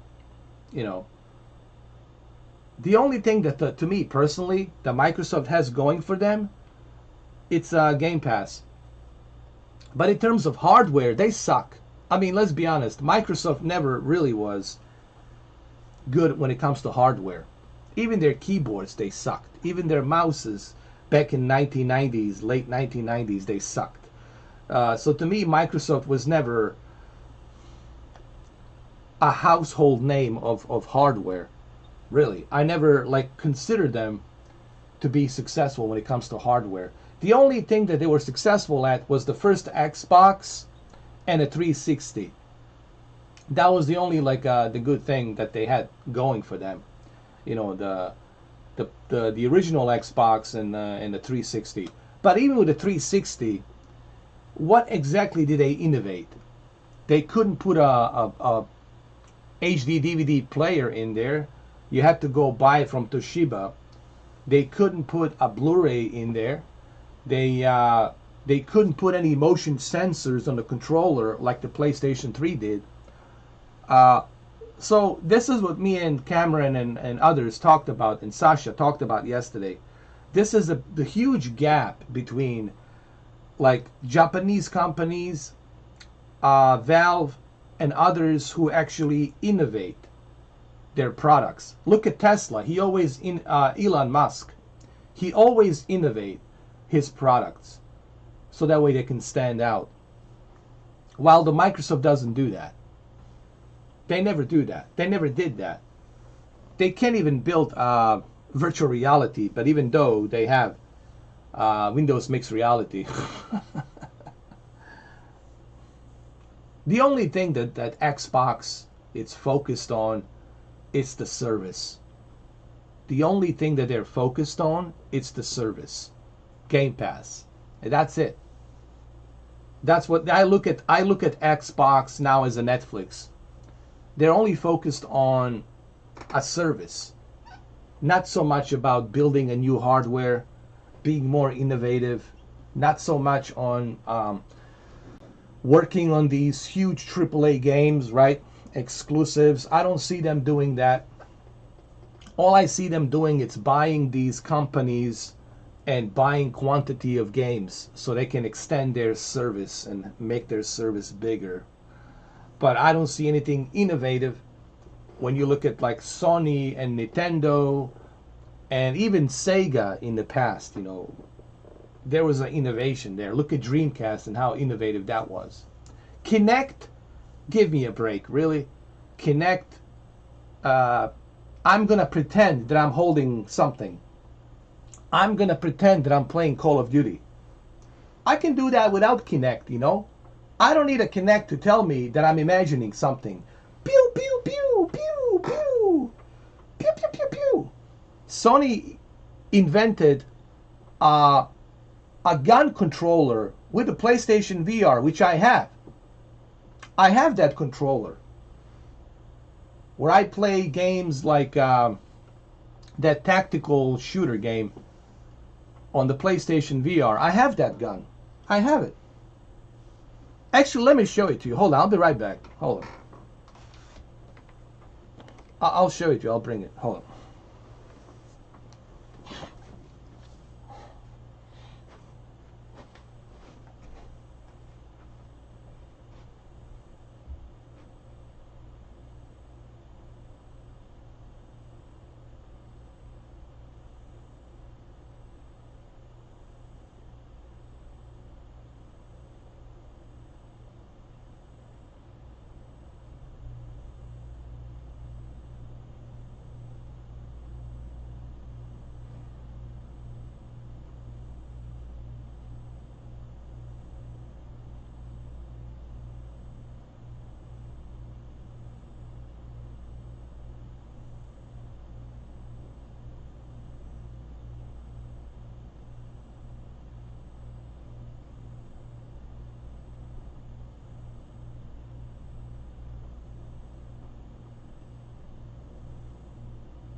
I don't know where it is. I can't find it, but you guys know what I'm talking about.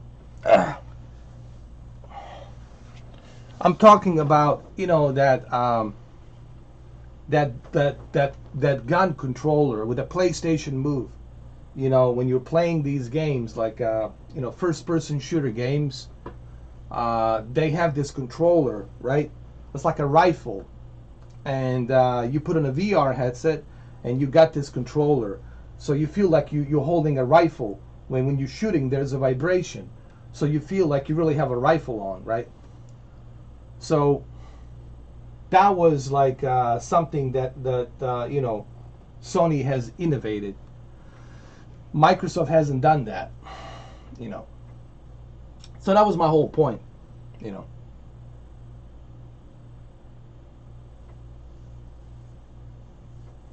Well, what's the point of them putting all that money, right, on the specs if you're not going to use it? You know, what's the point? So my whole point is Microsoft is just about a service. They're not about making something innovative. They're not about creating a AAA exclusive. They're only about give us your money, subscribe, jump on our service, and that's it. That's what they're all about. All right, so hopefully this is finished. Let me see.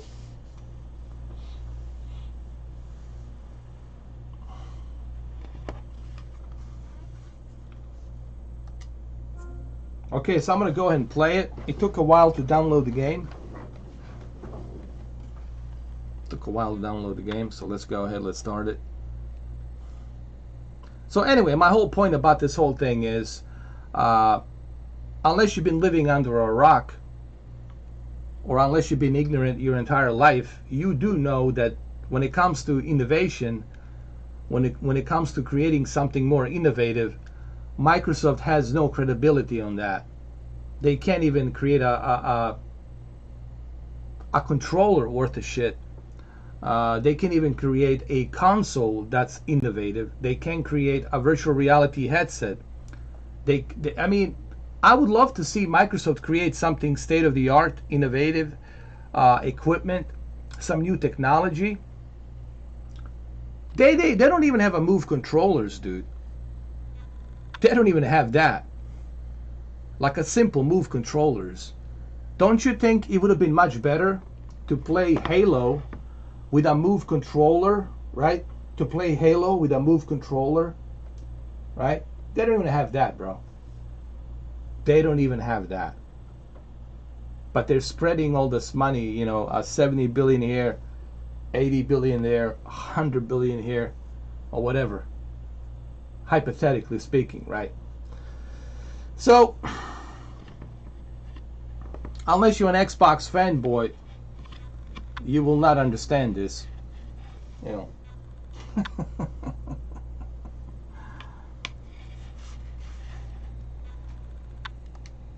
All right, here comes the Tomb Raider. I'm going to try it out right now.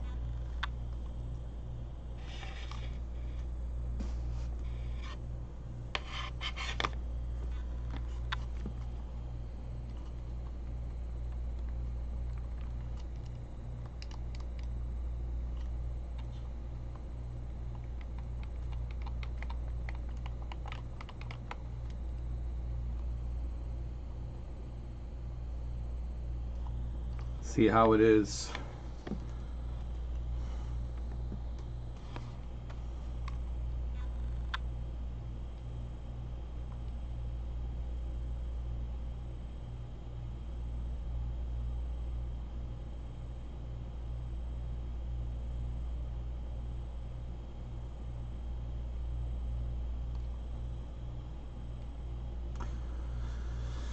Okay, let's select that.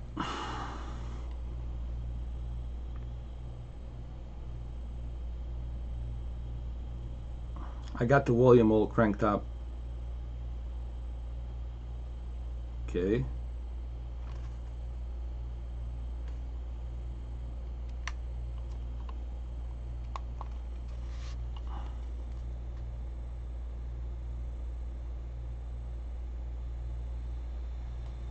Continue anyway.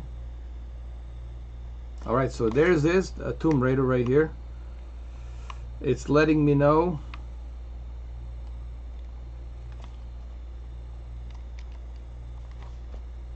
that I can play it, but there might be some issues because I need to update the firmware update.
Oh yeah, aim controller. That's what I was talking about.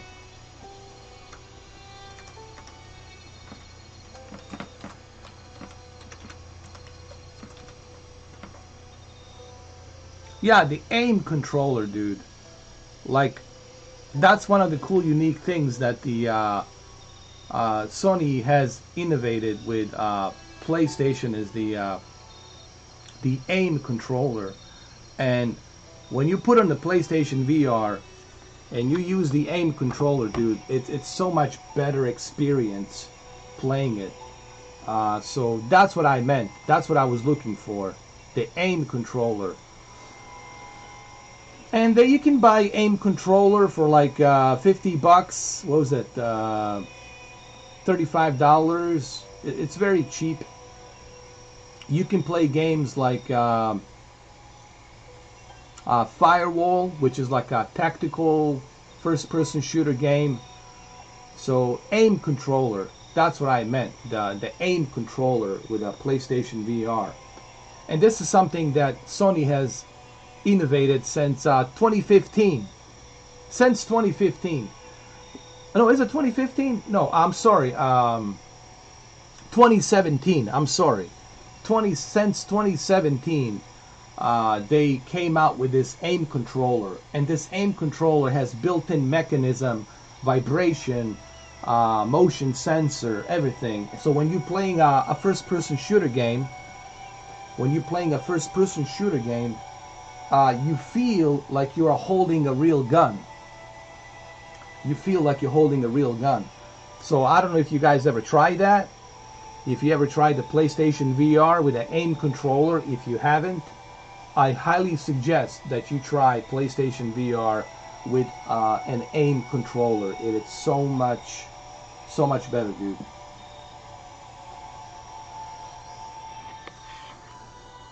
Yeah, aim controller. Yeah. That's what I was looking for.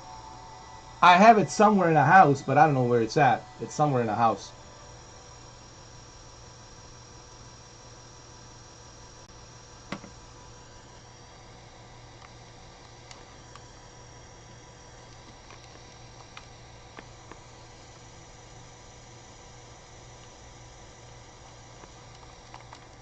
Hold on.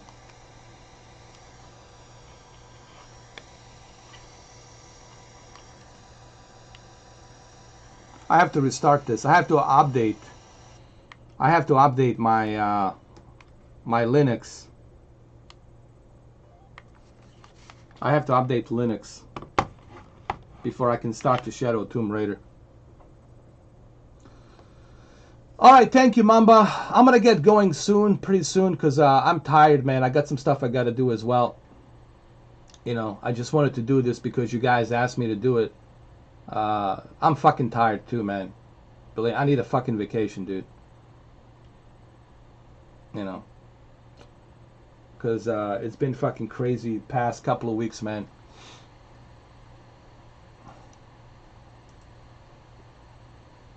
I might take a little break from YouTube or something in the future, dude. Take a fucking rest, you know.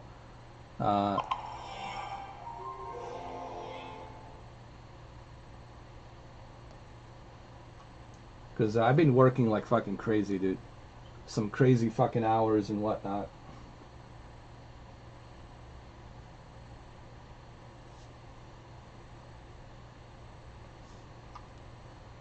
Alright, so let me update. There's an update here. Hold on. So let me go to the settings. Let me update. Let me update this. Where's the update?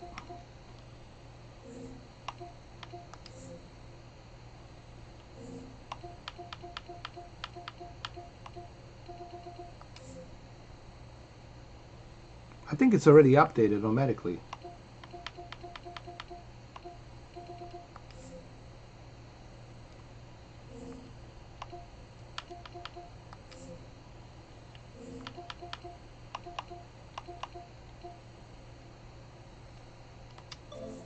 Hold on. Let me check for the updates. Hold on. Because it says that the game needs to be updated. See, there's a new software. See, there's a new software update, and you got to update the Linux. The Linux needs to be updated. Fucking A. Hopefully I can afford her. Hopefully she's not gonna, you know, rob me blind.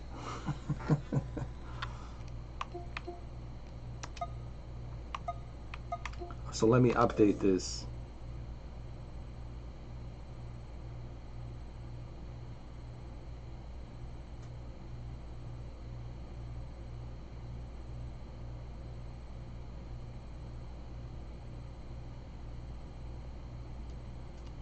Okay, so this update, basically, this update here, it says right here that this new update will give you a new technically looking sideways screen, and this is completely normal. This lets you be able to look at the I guess the performance of the game, the performance of your Steam Deck and how well it's running and stuff like that. So I'm gonna update this. I'm gonna apply this update, you know, see how it goes. There's like a new update on there.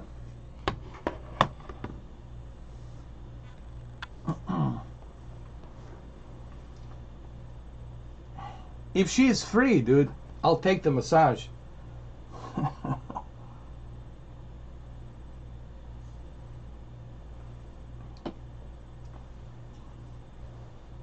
So this is the Linux BIOS update right now. It's updating the BIOS on the this thing right here.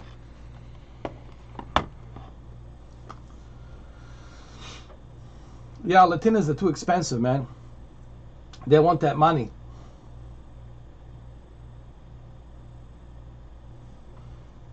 Too expensive.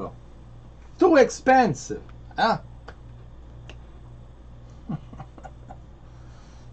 You want the happy ending? Well, you got to pay a little extra. The happy ending goes up to about what, 2,500.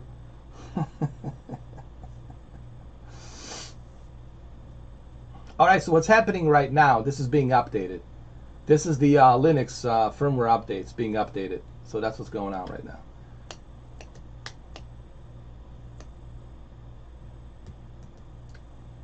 I hope she's a Jim Ryan type. If she's a Jim Ryan type, then she's rich, bro. She's wealthy.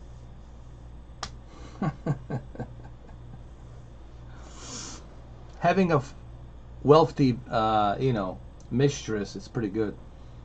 How much battery life did you get? About like 87%, give or take. That was the battery life.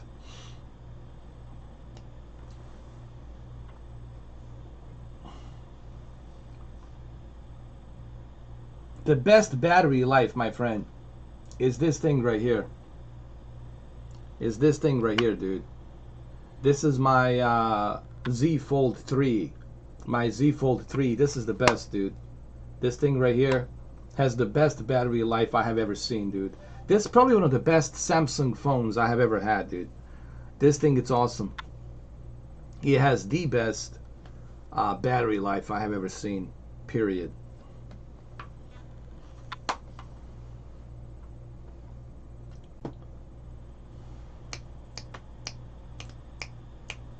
Alright, so we got the Steam Deck. It's resetting right now. It's charging up, powering up the new system update.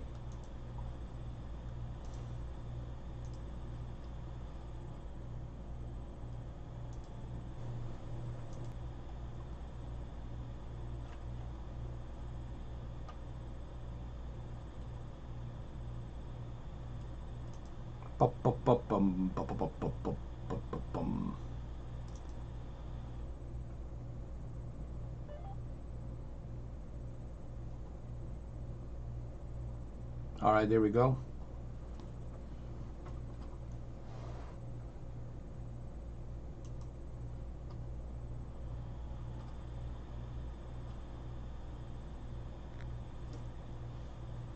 All right, let's look at the update. Oh, I felt that. Oh, I felt the vibration, dude. The Ochmiba vibrations. All right, let's play this game, Tomb Raider. Let's see. You're not going to be able to see, honestly,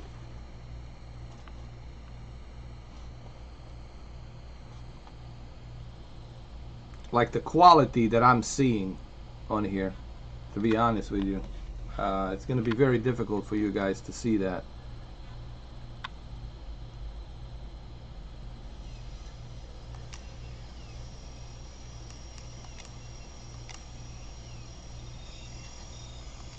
Alright, so there's the game right here. Let's look at the options. Display and graphics.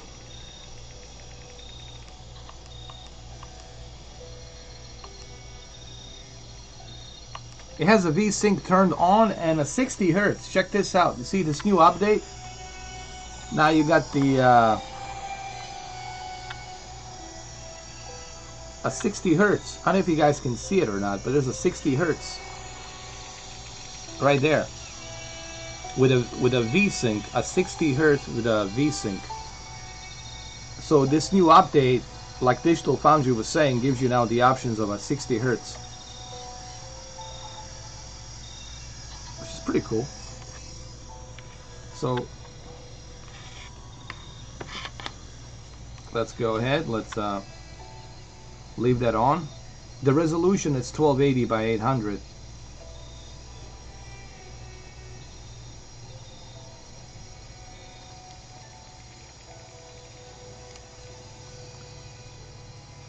So let's play the game. Let's start the new game.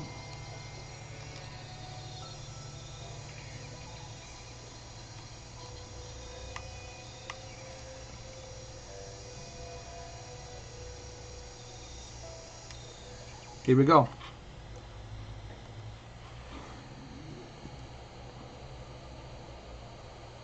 Hey, what's up, big fish? How you doing? Let's see.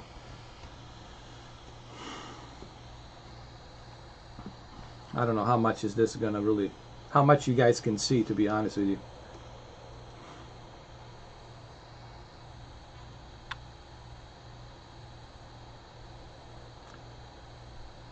The speakers on this thing are pretty good.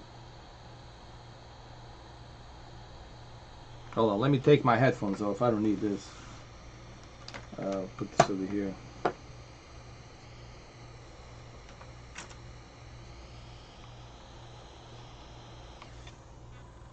Oh, I hear the fan. Holy shit, dude. Listen to this fucking fan.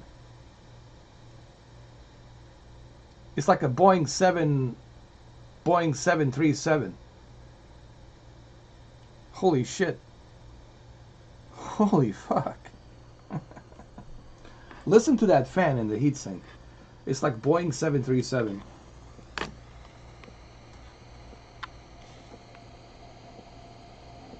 Here we go.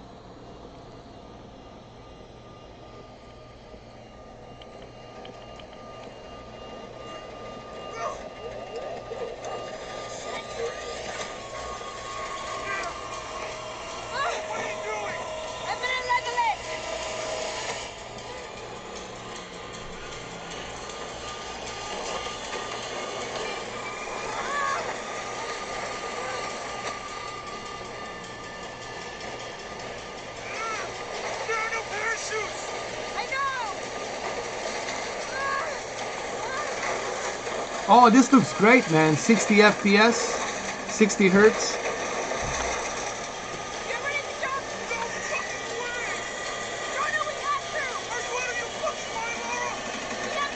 Man, this looks amazing. I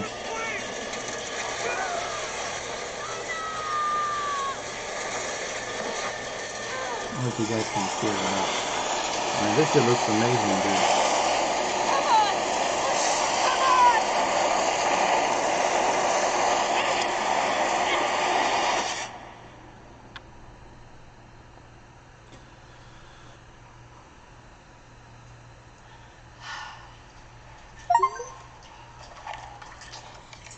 Jonah, you there?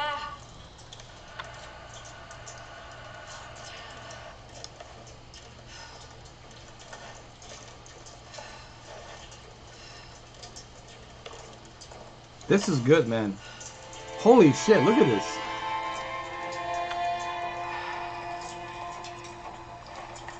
I wish that it's hard for my camera to depict this, but guys, when I tell you this looks amazing, it looks amazing. Jonah, I'm here. Just a little stuck. The screen is beautiful. The black levels of the screen are really nice, man. No, I'm right on Trinity's tail. I don't want to attract attention. I'm on my way. I won't be long. Hold on,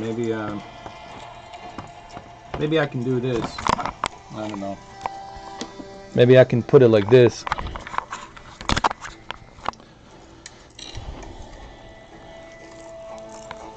Like this, I don't know.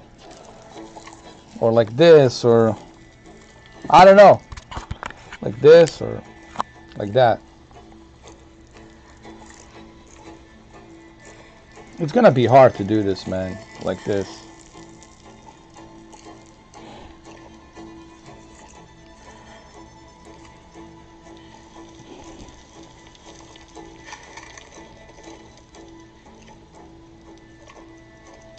Let me adjust my camera. Let me see what I can do. Let me go to properties and camera control.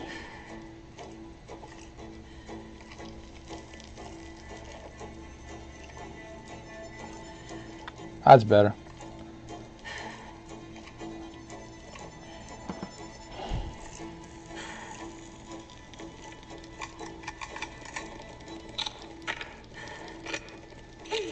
Oh yeah, speakers are very loud. It's like a surround sound.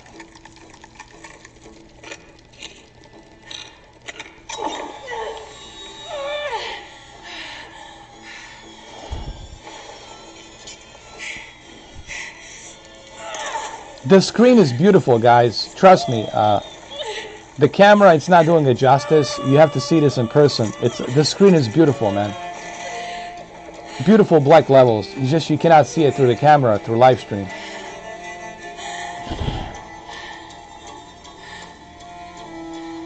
Shit. Maybe through there. Hold on.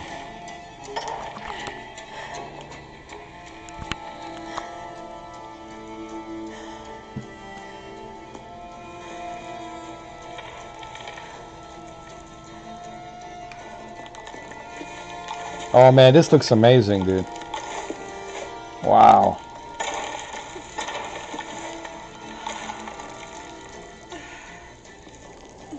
Let me see if I can adjust my camera a little bit more. so you guys can see a little bit better. I don't know.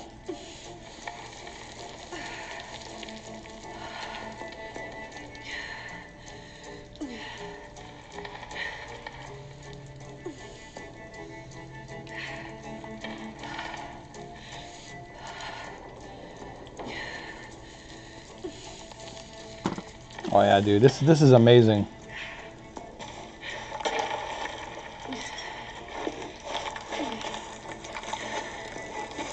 Look at the quality, man, on the screen.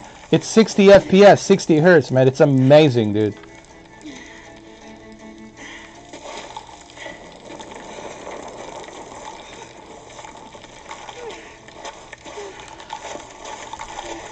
I know this is a 30 FPS camera. It's not a 60 FPS camera, but dude, when you guys see this in person, I'm telling you, you're gonna be amazed just how good it is. Maybe I can bring it a little bit closer. I don't know. Maybe I can. Let's see.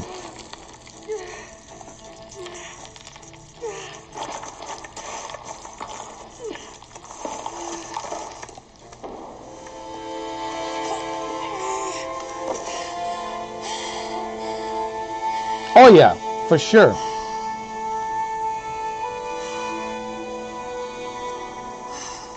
But I have no reason to lie, Cameron. I'm telling you guys that the screen is beautiful with a 60 hertz.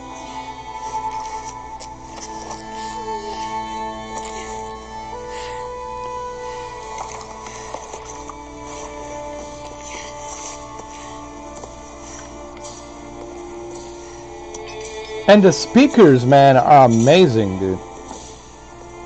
Speakers are amazing. Jonah, I'm out. Be careful, the way into the site is full of traps. Trinity's not done with it yet. They're protecting something. Wow, 60 FPS, 60 hertz. Holy shit, man. On who's leading the local Trinity cell. Damn, man. But I talked to some people in town, and they're excited. There's a VIP coming to the Day of the Dead. Name's Dominguez. We should look into it. Wow, dude. Let me clean my camera. Maybe that will help.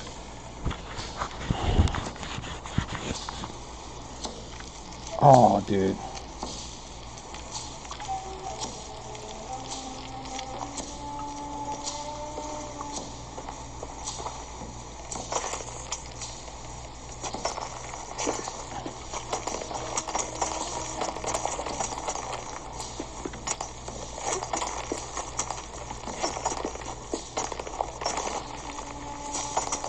This is amazing. Oh, no, no, don't fall.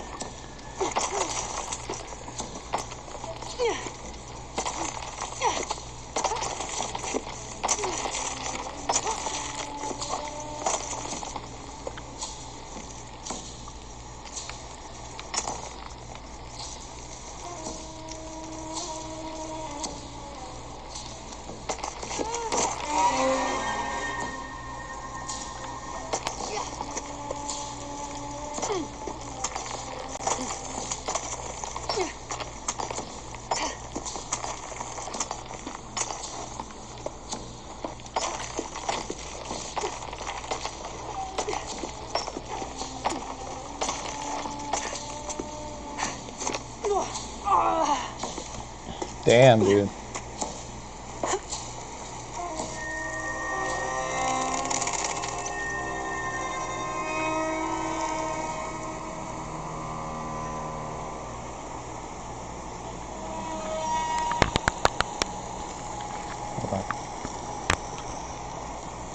Wait a minute.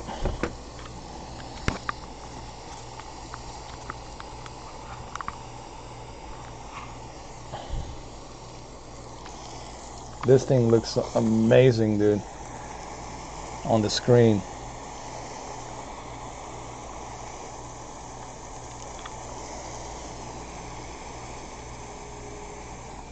Hold on.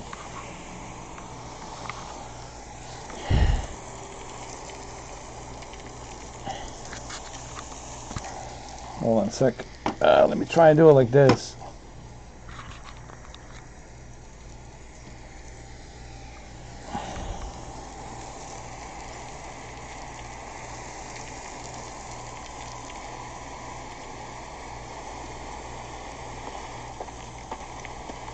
Jonah, I made it. I'm on my way in. Almost there. Sorry I didn't wait. Be careful.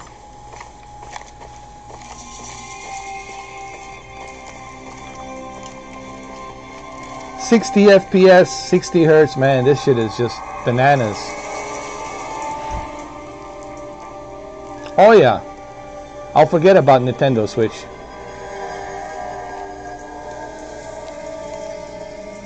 Beautiful.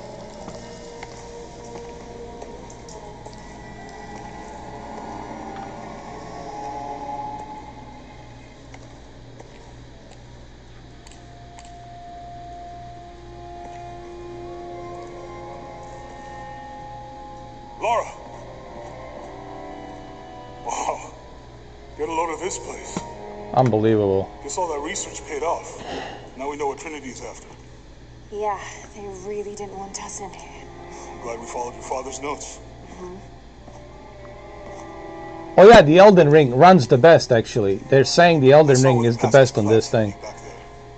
You want me to take a look at that wound? That's what I'm gonna be playing, is the Elden Ring. I'm gonna download that shit tonight. What is all this? Constellations. This inscription is some sort of riddle. Pink fish. Pink fish. Silver-crowned mountain.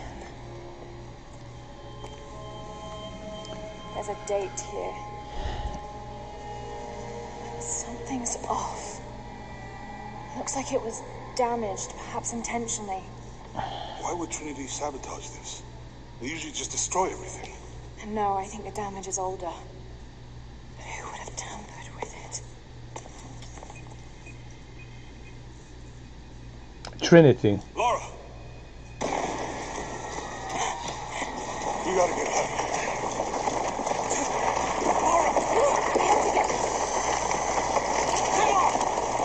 And this is 60 FPS. It's just my camera, it's 30 FPS. So you guys cannot see the 60 FPS, but it looks amazing.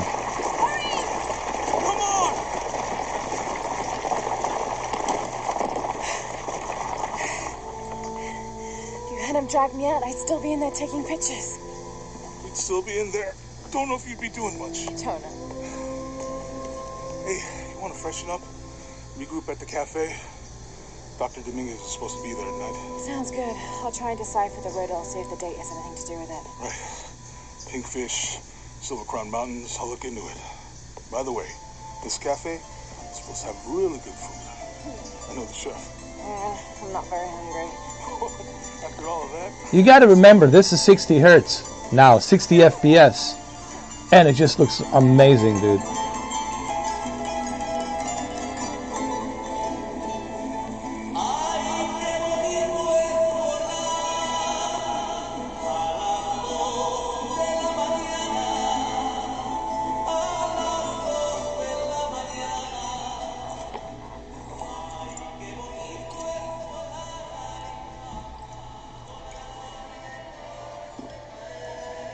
There he is.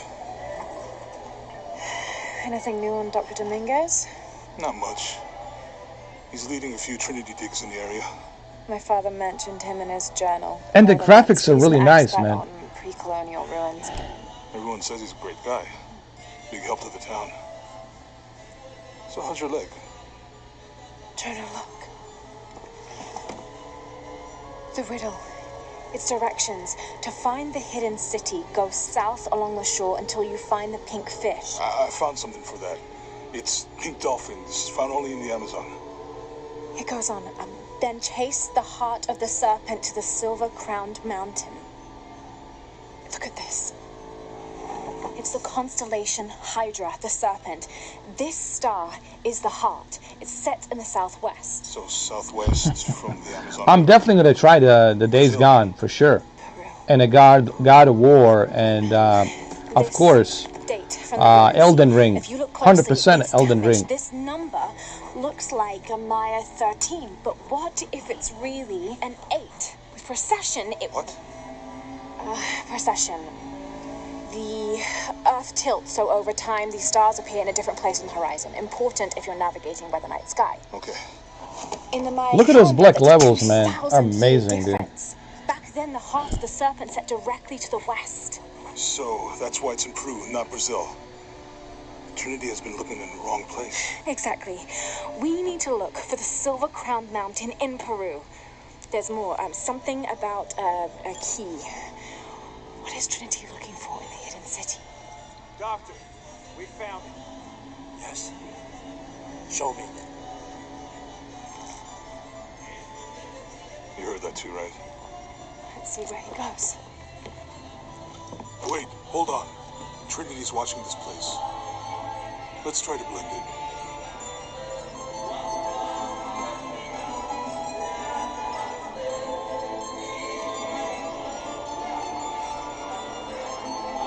Trinity's people are armed. I heard they brought in reinforcements. I'll stay out of their way. I want to avoid what happened with the last cell we took down. They must know we were at the other side. So much for a night off. Where did Dominguez go? He can't be far. He must be in the courtyard somewhere. Yeah. Yeah, this is amazing, man. Let's look around. Someone must know something. Hey, Sammy, how's it going? Gracias, Jonah. This is like having a little mini laptop, like in your hands, like a mini gaming laptop. Let's keep looking. And the graphics are really nice, man. For a, 1280 by 800. Really used to crowds. You'd rather storm guards or the deafness? No, this is fine.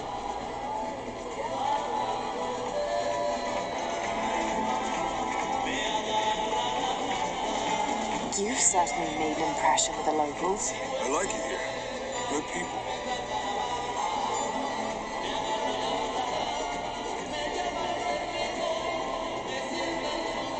Something made you smile earlier. Jonah, he's at the gate. I see him. Good. Be sure I'm not followed.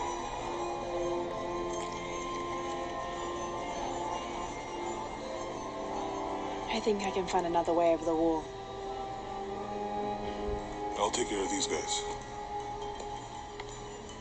Hey, fellas, how you doing? Good. You can't come through this way. I heard there was some kind of a crazy fiesta, like chicks and skull makeup. Y'all know anything about that? It's not for tourists. No, you know Maria, by the way. You know her? She's my cousin. My abuela, she was from Damn. Look like it. Rest her soul. 60 FPS is. Wait till I show you on my camera how this looks, man. You guys are gonna be blown away when I show you like a 4K footage of this on my camera. With 4K 60, I mean, you're gonna be amazed just how awesome this looks, man. Very impressed with this screen. Jonah, I'm in. I'm not sure if it's an IPS or VA panel. It could be VA panel, most likely. Like I said, I haven't done research on what type of panel they're using, but it looks like either IPS or VA. Because this is, the black levels are really good, man, on this one.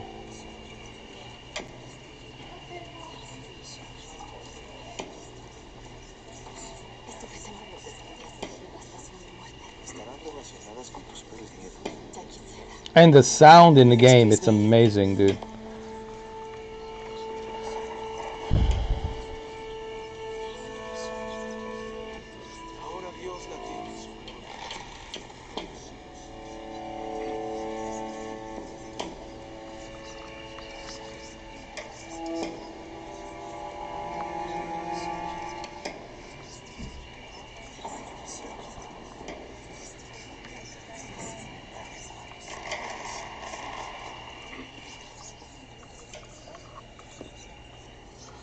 Let me see it like this.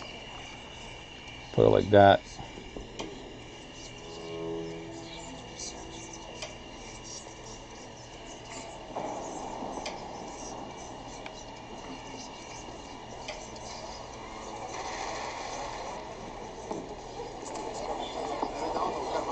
Make contact with the High Consul. Yes, sir. Even after the fiasco in Brazil, no one questions your leadership of the organization. We've come too far to stop now. Yes, sir. They're ready for anything. Pardon.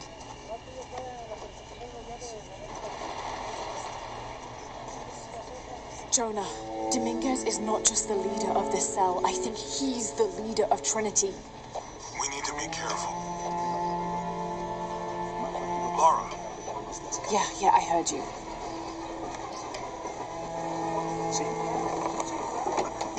Disculpe, señorita. My fault.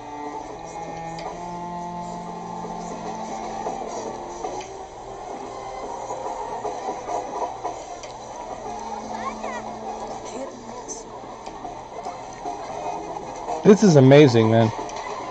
That we get to play these types of games on a handheld device like this. Someone set off a trap at the first site. We think it was Croft. Wait, What's wrong? I want confirmation. No more guessing.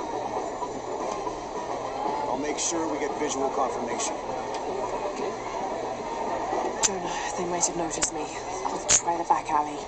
I'll find another way around. Hold on. Hagas caso, Pablo. Los carnitas son inigualables. Todos lo saben.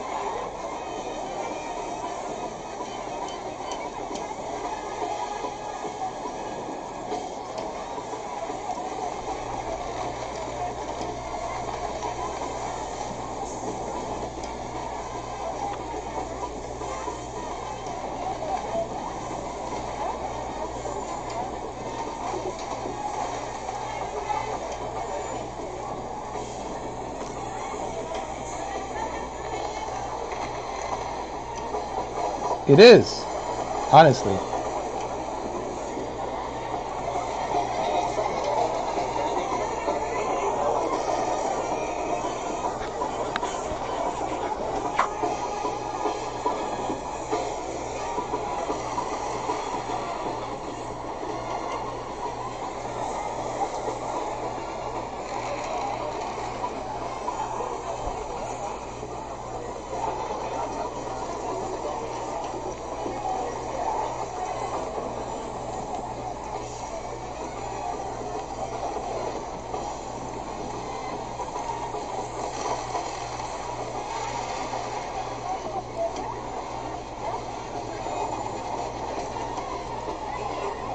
Doctor, son muchos de sus hombres. You can never be too safe. You're very gracious. Thank you. We should go.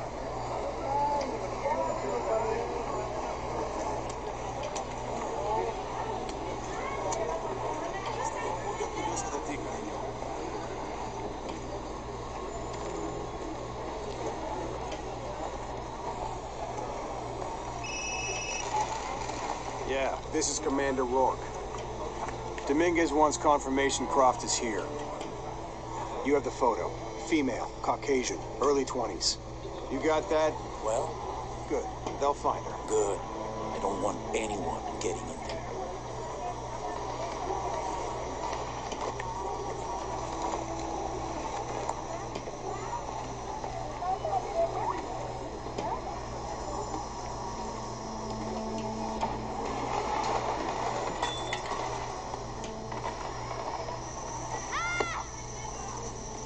¡Lo siento! Don't worry. Go, play. The readings at the site are unlike anything we've ever seen. It's the key to our next phase. If this is it, we'll be ready. Yeah, you know, you guys gonna see much better when I record this on my camera, my 4K camera, obviously. This is a 30 FPS, you know, Logitech camera, so you really can't see much of anything, to be honest with you. But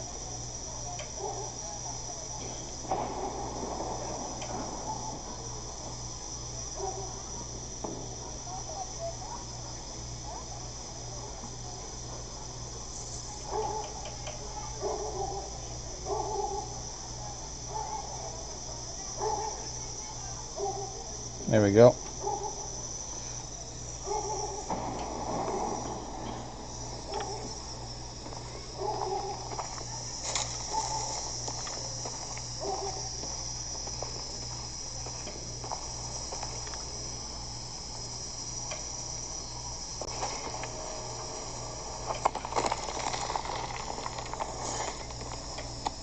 Jonah, they've entered the dig site. It's fenced off and there's a guard at the gate.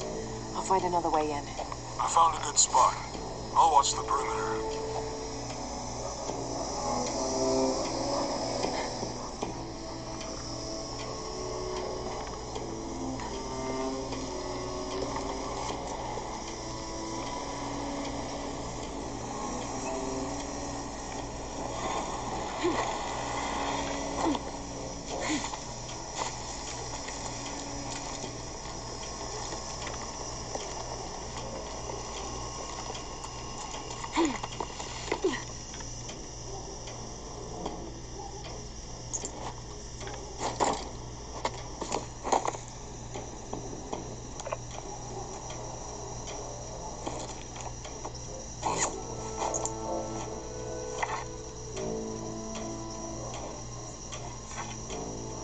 There's got to be more to these ruins.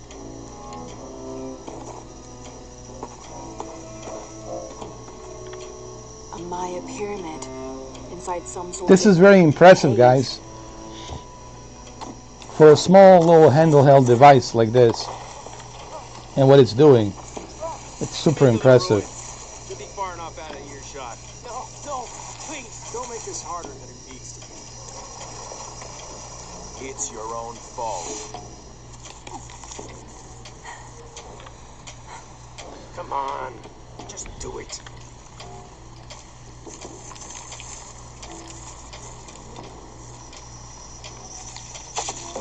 Any final words?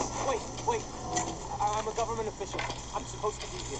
Not anymore, Mr. Lead Archaeologist. Your employment has been terminated. Please, no. I have money. I can pay you.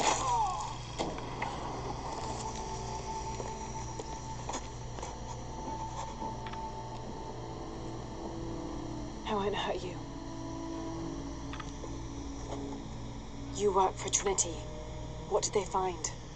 Well, they've been searching for a temple entrance for many years. Today they found it. I have to go warn my sister. She's on her way here now.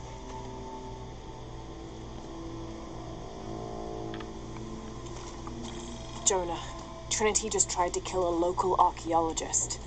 Oh, God. I have to find what they're looking for. This is Commander Rourke. All teams, get ready for Operation Blackout. I know this figure. Ishel, the goddess of the full moon. Oh, and this is Shakshel, the noon. There's an inscription. Shakshel, the key lies beyond her gaze. Key. This is it. The entrance must be down there. Got to make my way down.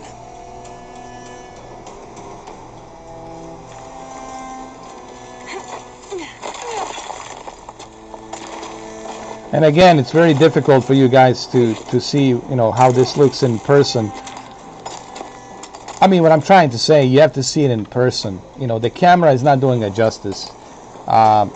Even, I'm pretty sure with a 4K high expensive camera, it will have a difficult time to showcase to you how beautiful, how smooth this is. When you see it in person, you'll just have to take my word for it. This is 60 FPS, 60 Hertz, and it looks amazing on this screen. That's all I can say. And you know, the videos don't do it justice, the photos don't do it justice. Really doesn't do it justice at all until you actually see it in person, until you actually see how well it plays, when you see how well it moves with a 60 FPS, 60 Hertz, then you'll understand like just how awesome this is.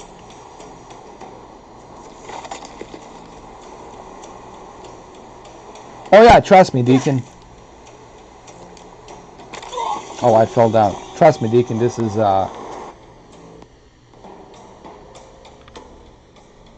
this looks amazing, dude. Got to make my way down.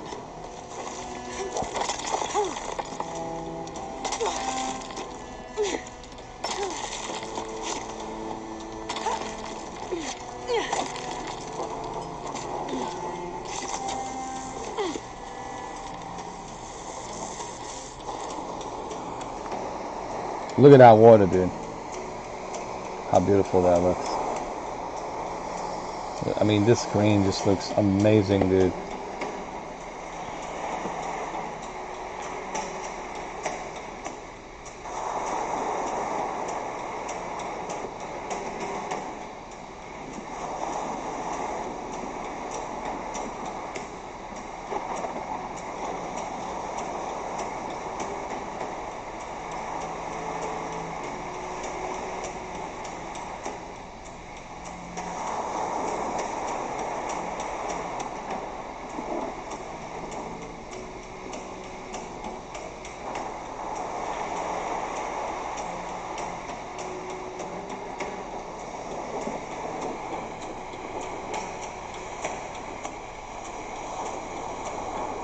And again, I'm doing my best here to showcase this. I really am doing my best, dude. But again, my camera, it's not doing it justice until you see this in person. You'll understand how good this is. Yeah. Hold on. Maybe I can, let me move this camera like over here, or maybe over here, so you guys can see it better. Hold on.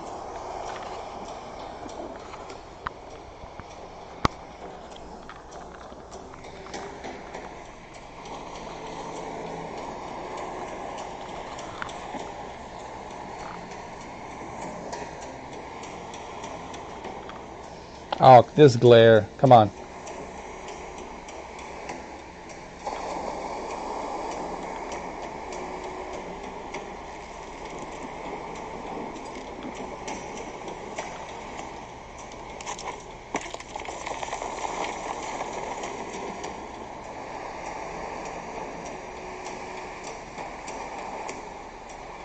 The focus on this camera, it's really not that great.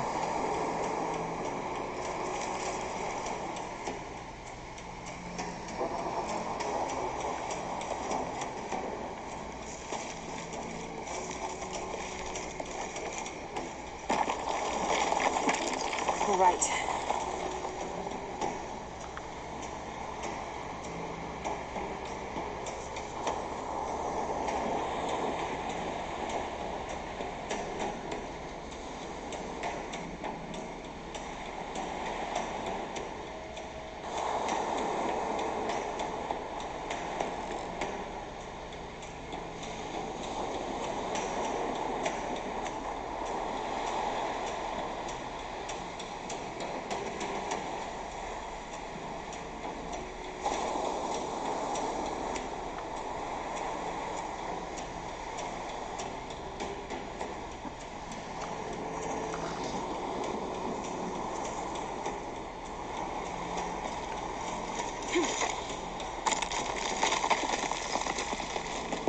This is Commander Rourke. I want the site secured ASAP. When Dr. Dominguez arrives, we all go in together. Let's see.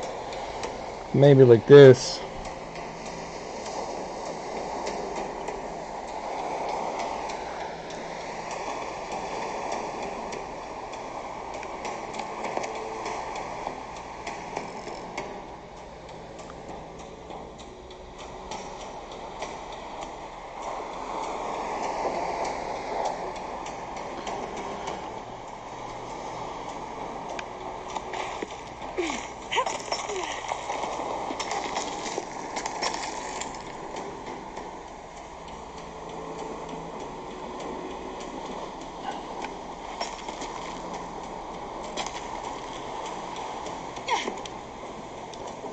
No! It's really hard to find like a good, you know, camera angle for this. Like I said, I'll have to do a separate video on this to showcase to you just how it looks through 4K camera, you know. But so far, man, looks very impressive. Plays very impressive, it looks very impressive.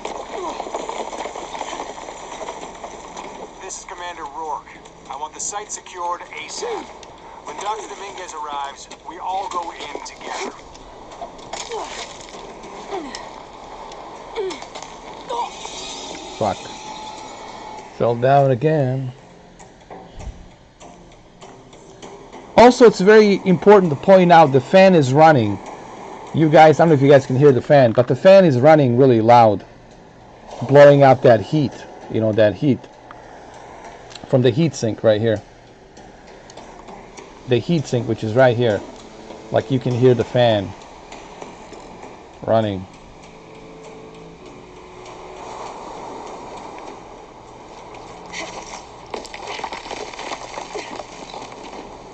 This is Commander Rourke. I want the site secured ASAP. When Dr. Dominguez arrives, we all go in together.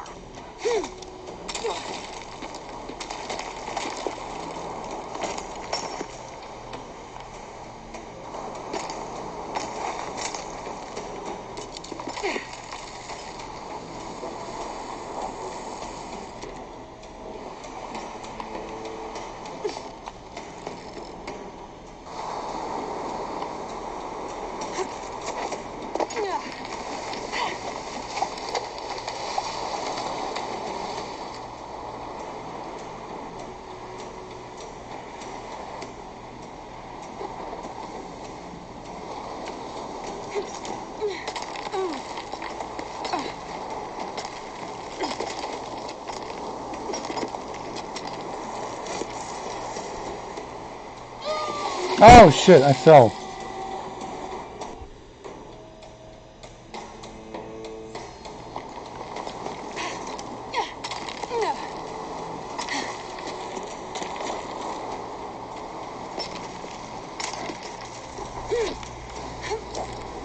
Damn it.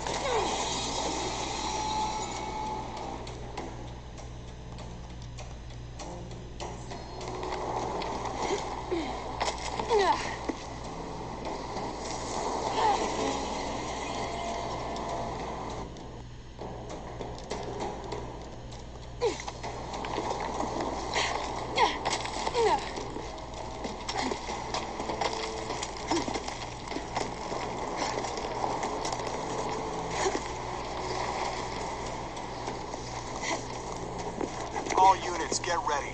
Dr. Dominguez is on his way down. Damn, I better hurry.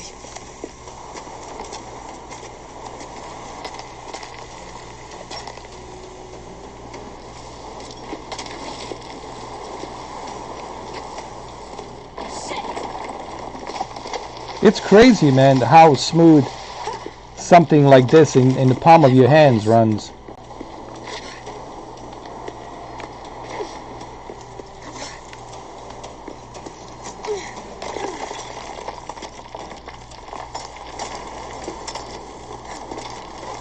The statue is looking at that cave.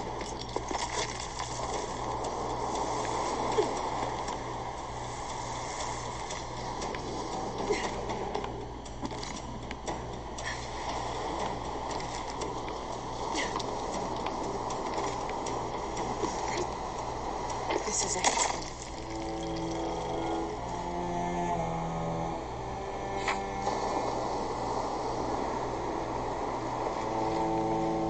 Jonah, I'm entering a cave.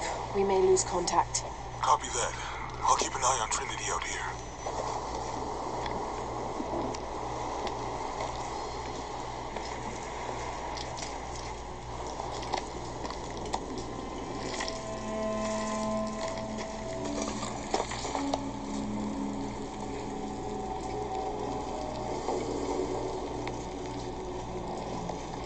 This cave looks like it's usually underwater. Wow.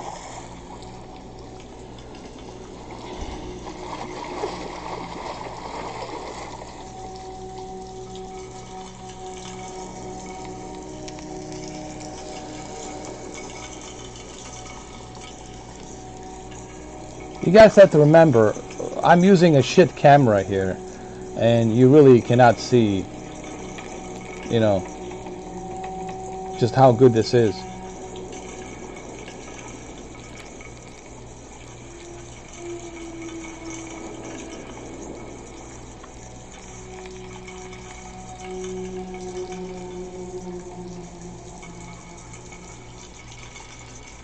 Let's see, maybe I can clear this up or something.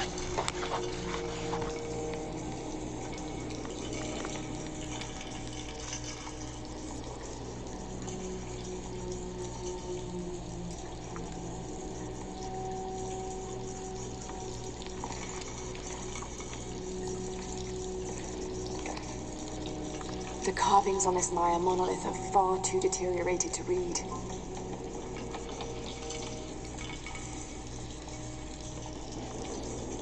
It's truly amazing, dude. It really looks amazing. It's just, you know, through this camera, it's almost impossible for you to see just how beautiful this is.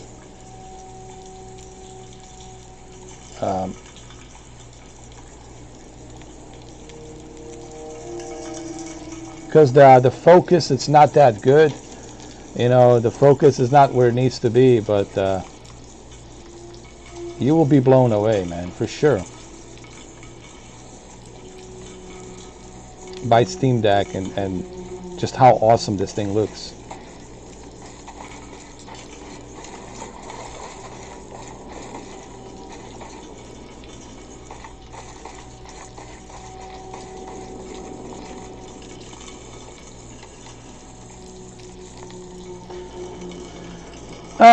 So my first impressions, the unboxing, let's go to the unboxing and my first impressions so far. My first impressions in the unboxing of this thing is that, like I said earlier, yes, this is a little bit heavier than the Nintendo Switch. Nintendo Switch, it's lighter, like a paperweight.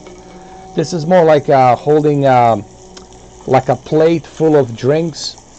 It's a little bit heftier, but the amount of features that this thing has, the amount of accessibility that they give you with this device, this is, my first impressions are, I am like impressed. Like, let's just, I mean, I need to spend more time with this thing,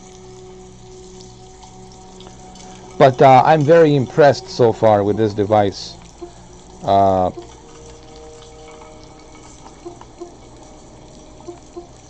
Considering, you know, that the it has all of these features with a touch mouse pad and all of these extra controllers and buttons, they're available, plus the touch screen. The screen, it's amazing, man. I don't know what kind of screen they're using, whether it's the in-plane switching IPS or VA, vertical alignment, but this thing is just amazing looking. Of course, it doesn't beat OLED. OLED is OLED, but it's pretty darn good, you know, for a screen of this size.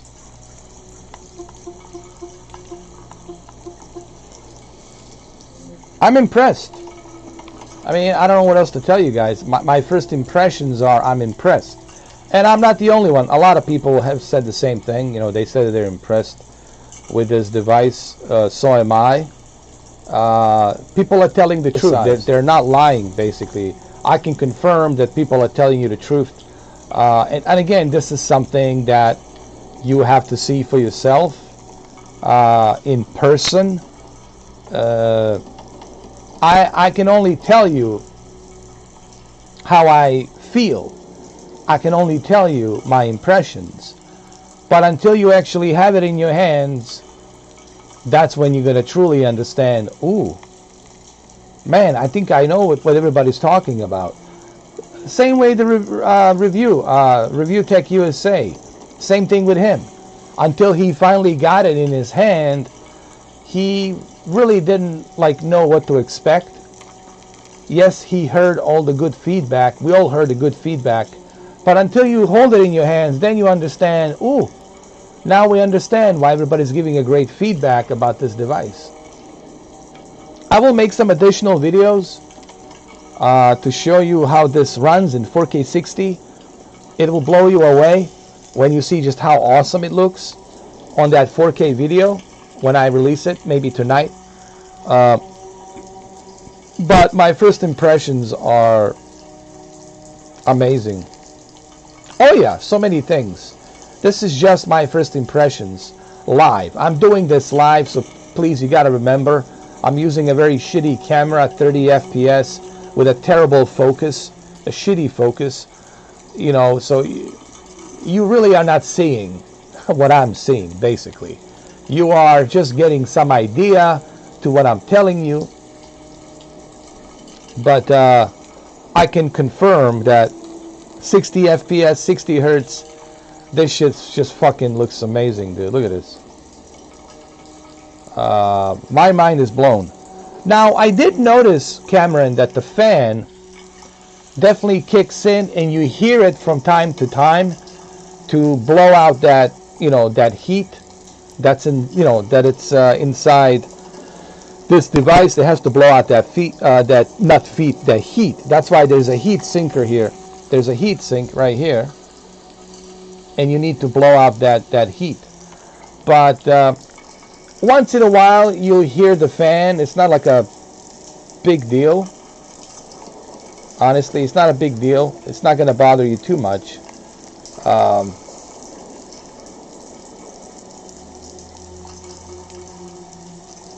Hold on a second. Default. Camera control. Default. Default.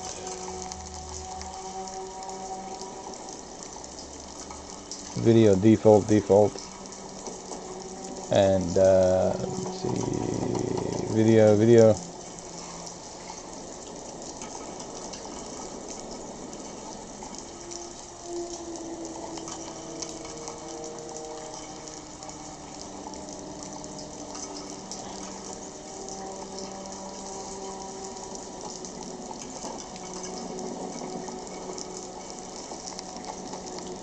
There we go.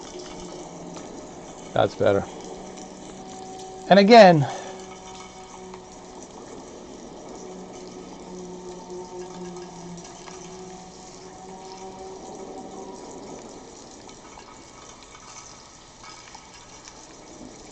keep in mind I have a shitty camera, a very shitty camera. Yeah, it's a mini PC.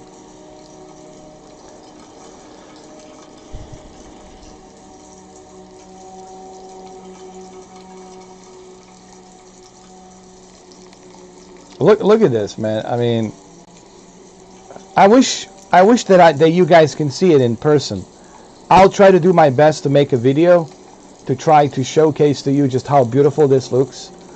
But I know you guys trust me that this is good.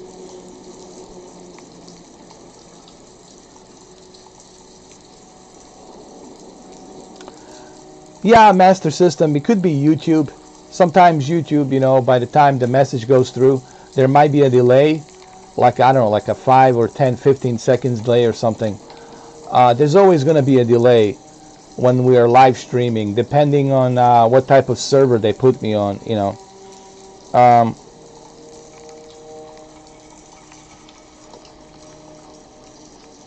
Yeah, man, it's amazing. Well, this has been about 3 hours now.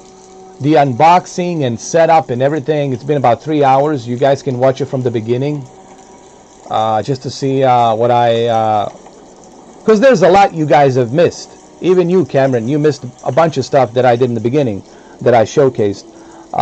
But if you guys watch this from the beginning, you guys will see exactly like what I had to go through, my comparisons between Nintendo Switch and Steam Deck, the size difference, all of that stuff. I go through it as I am actually unboxing it and setting it up, and you will guys see that when you watch this from the beginning, because it's been about 3 hours now I've been doing this live stream, and my impressions are, well, pretty darn good, man. Pretty damn good.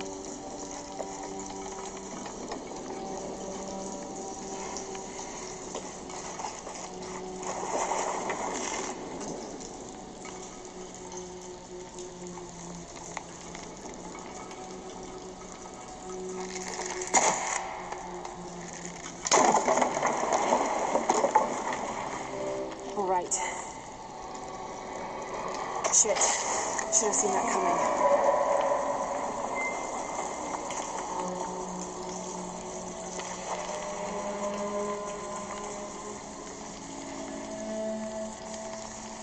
And this is 60 FPS. Like, my camera is 30 FPS here. It cannot depict this. But 60 hertz with a 60 FPS, 1280 by 800 on the screen is just remarkable, man. Remarkable. So yeah, it's a mini PC. I think Cameron said it the best. What this is, it's a mini PC. I think that's the best way to describe it. It's the best way to describe it.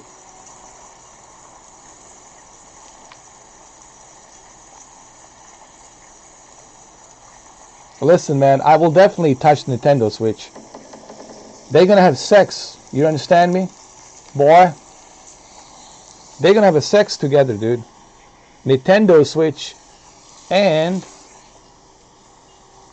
Steam Deck will have sex. They're gonna mate with each other. Okay? You hear me, boy? They're gonna have sex. They're gonna have an intercourse. You better believe it. They're gonna have intercourse. That's what's gonna happen.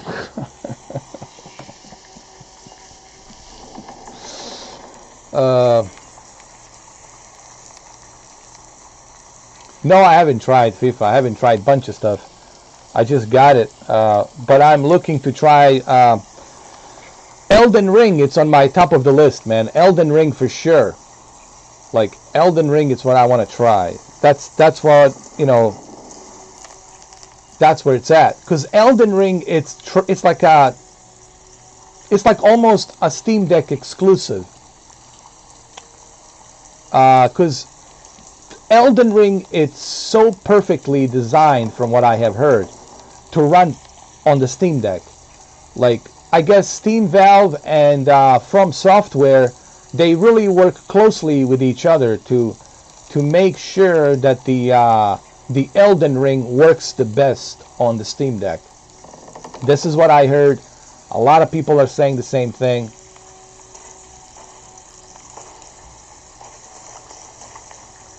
Oh yeah, Elden Ring, for sure.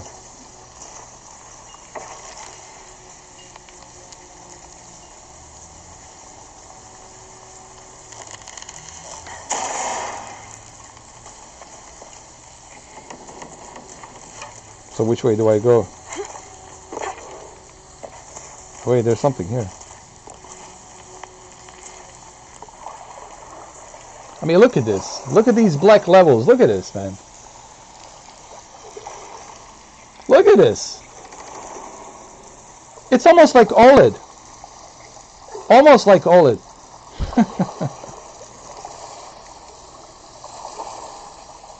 You guys, let me tell you something. You guys are not seeing shit.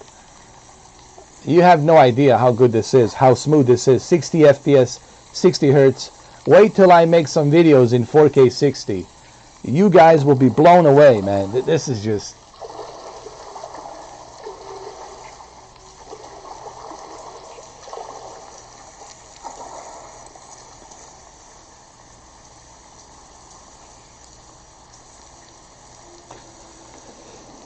Elden Ring, God of War, Days Gone. Yes, all of them. Everything, dude. Everything's in there. I think you can play. I think you can play everything. I wonder if the next Switch will be as powerful as the Steam Deck. They'll have to be. We were talking about this yesterday. Me and Cameron, we were talking about this yesterday. It will have to be because, from what I heard, the reason The Legend of Zelda Breath of the Wild number 2 has been pushed back till 2023 holidays, it's because the current Nintendo Switch, it's not powerful enough to handle Breath of the Wild 2. So they're gonna need a new Nintendo Switch Pro or something. And they're gonna have to, you'll see it next year. They're gonna announce it next year. Mark my words. It will happen.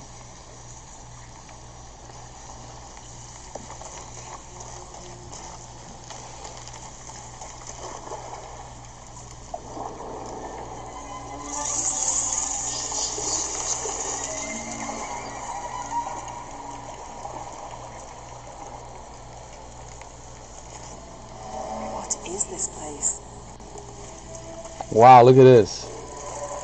Look at the graphics. Look at the water, dude. Holy fuck.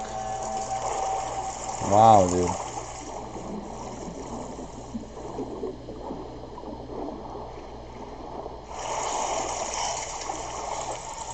Wow, dude.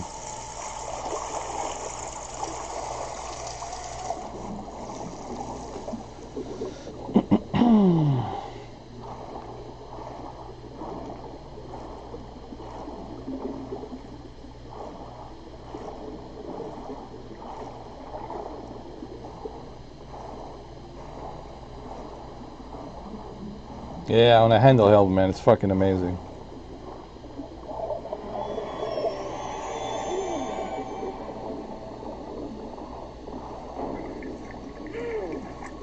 Come on, go, go, go. Go, go, go.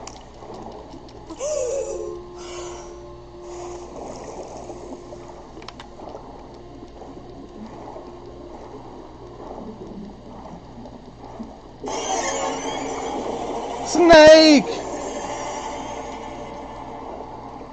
Thank you, Michael Webb, man. I really appreciate that. Thank you for becoming a premium, man. Thank you so much.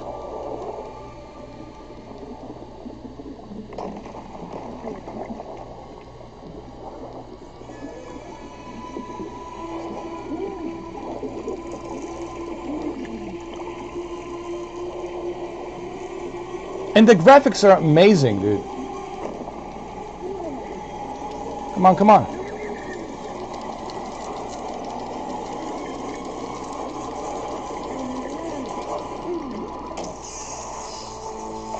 Holy shit. Finally got it. And the speakers. Don't forget the speakers.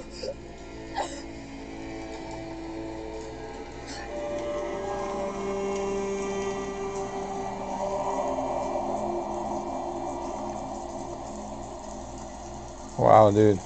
I mean, look at this. It's just my camera sucks, you know. My camera is just dog shit. But I know you guys trust me. I know you guys believe me. I mean, I wouldn't lie to you. I mean, I have no reason to lie. Honestly, I mean, it looks great. You know, I wouldn't be lying for no reason. I mean, why would I be lying? You know, I know you guys trust me.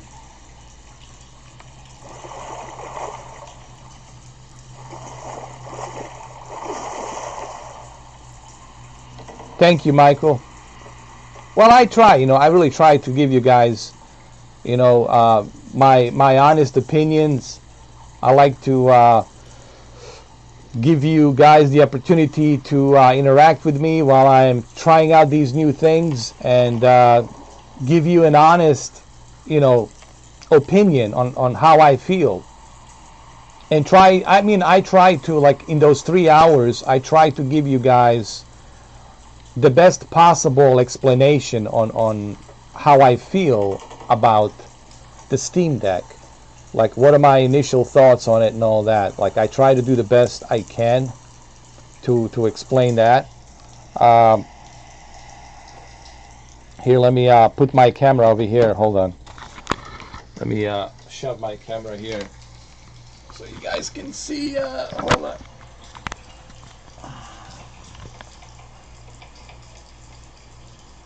So this is a Steam Deck right here. Wait a minute. Let's put this over here.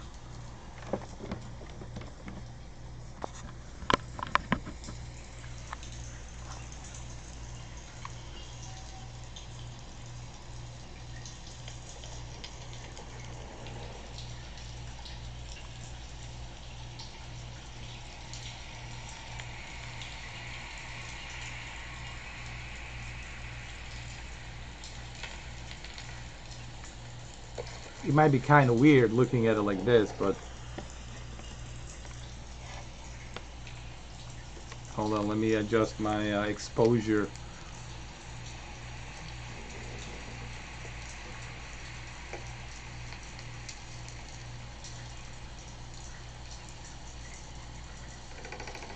There we go.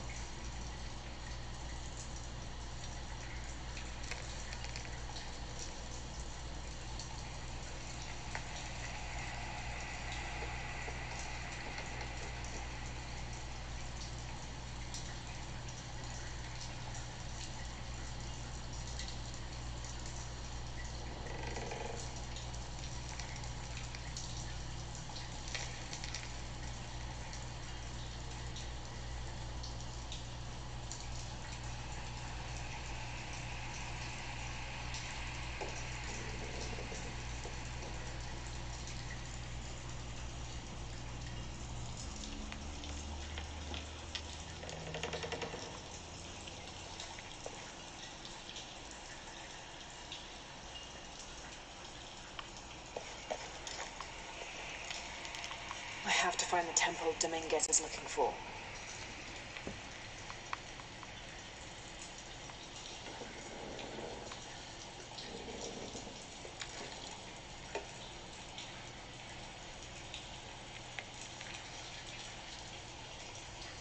Let me move, hold on. Let's do this like this. Let's see. Put that over here.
Maybe I can do it like this. Maybe there's another way. Like this.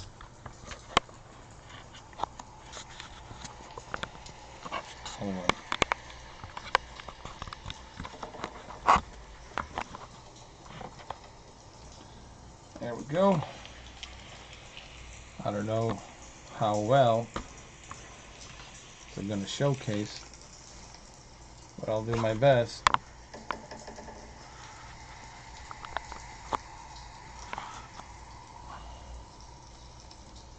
Clean this up a little bit.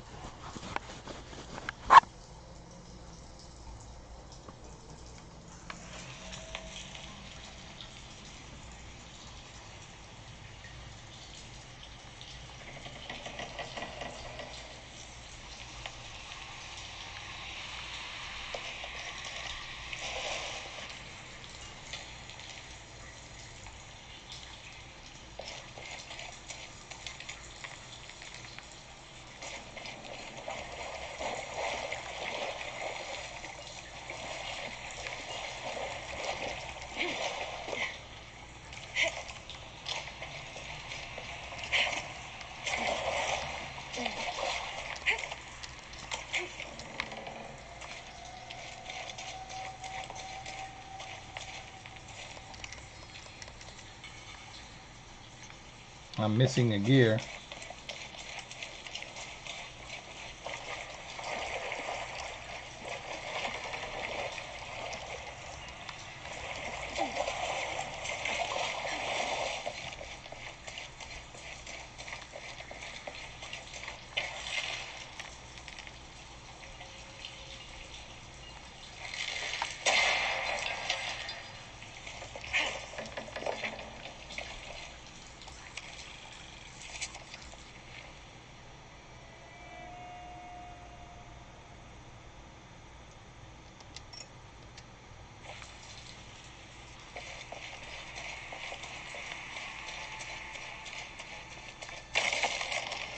Oh shit!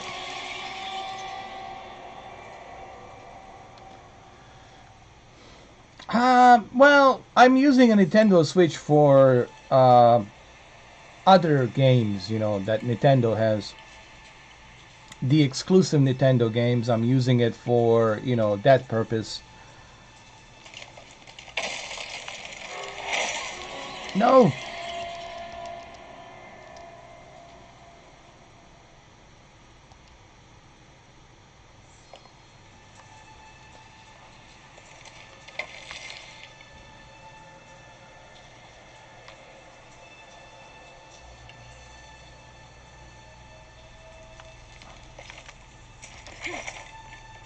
Not that I would need it, but since I do play some Nintendo games, you know, I do play Nintendo Switch Sport. I do play those SNES, NES, Nintendo 64 games. for that reason. And I also play a lot of Nintendo Japanese RPG games, visual novels that they have, so I have that reason. But if I was just strictly PC, oh yeah, this is all I would need. I would just need this.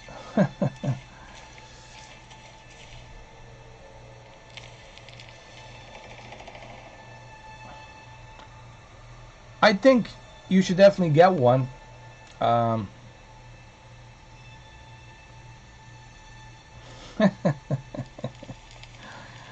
You should definitely get one, in my opinion. You will appreciate it once you have it in your hands. The sheer size of this thing, you know, it's like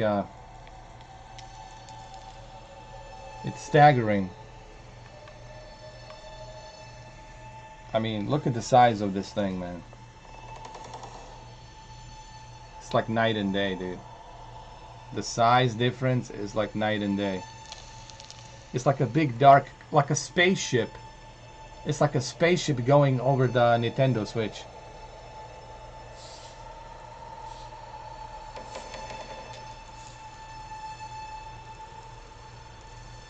Well, yeah, I mean, you know, this is why I have a little bit of everything. This is why I have everything, because I love technology. I love to try different things. You know, I'm a sucker for the next best thing. So whatever is the next best thing, I like to try. I like to have it. You know, that's what I'm all about. You know, but I do have a preference, and I did talk about that preference. You know, my preference has been PlayStation for quite a while, for a long time, because I like what PlayStation offers in terms of exclusivity and high quality and innovations and stuff like that. So, you know, I do have preferences, but I'm not a fanboy of Sony. You know, I do prefer Sony, but I like to try a little bit of everything, if you know what I mean. Life is too short to be just stuck in one thing. But yes, having said that, I do have a preference, sure. But that's besides the point, because I like to try a little bit of everything.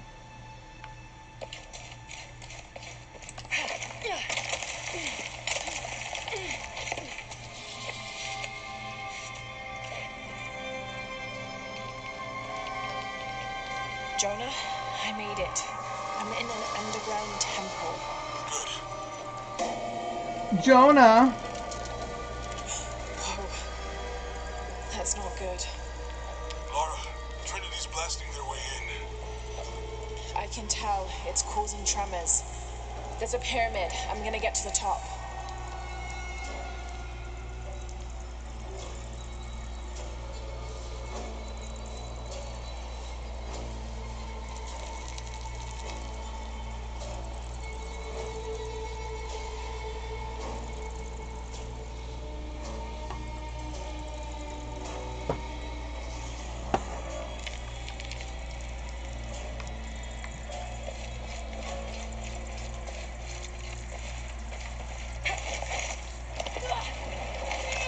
Uh-oh.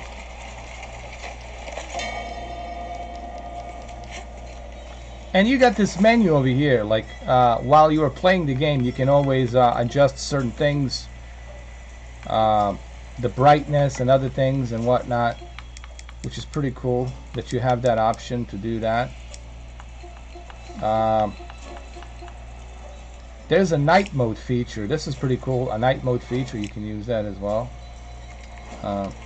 Then you got, let me see.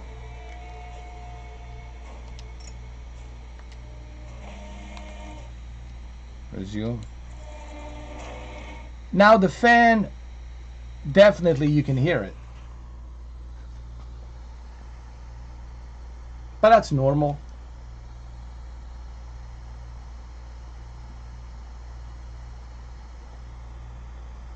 That's something that you expect to hear, the from the heatsink, from the airflow blowing that hot air. So that's going to be the case, obviously.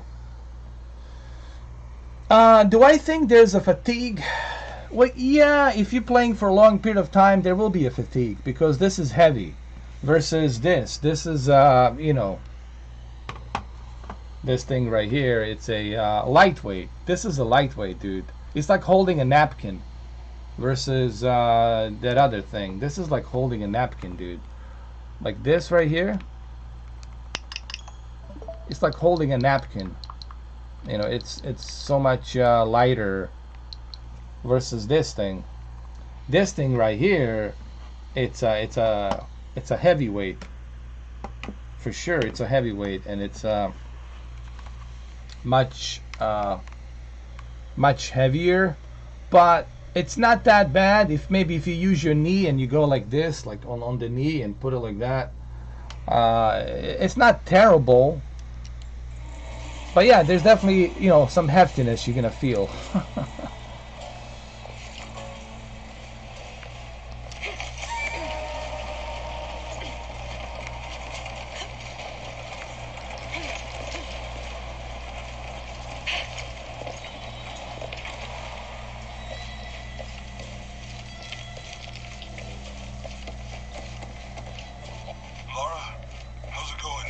Good. There are platforms that can help me reach the top. Looking for something to weigh them down. You're breaking up. Got some activity here. I'm gonna get closer.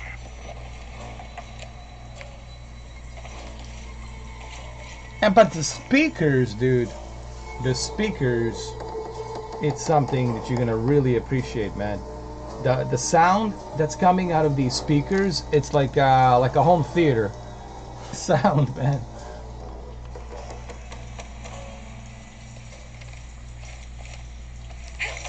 Now let's be honest about a battery life, guys. I think. Well, let's unplug it. Let's unplug it. Let's see. Let's see what the battery life is like. I'm gonna let it run with this game. I'll let it run for a little bit. I'm gonna, you know, see what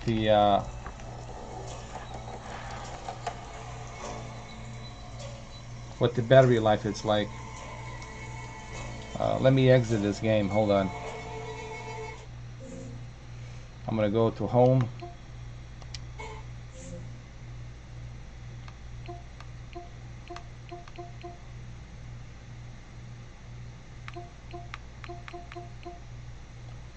I'm gonna go ahead and remove this and download something else.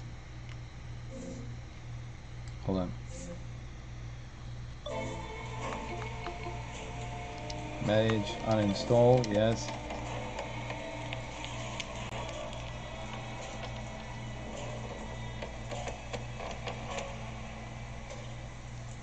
I expect battery life to be roughly, maybe, if you playing like very demanding game,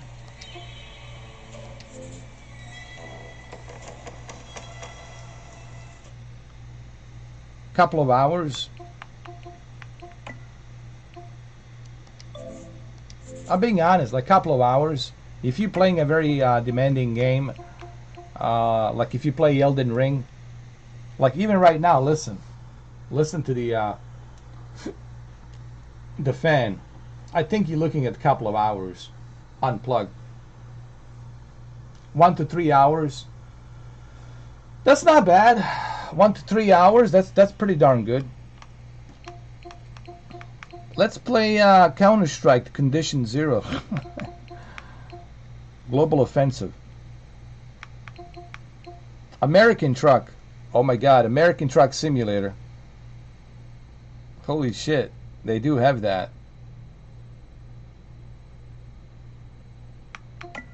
Let's see what else they have. Let's go to the store, see what else they've got.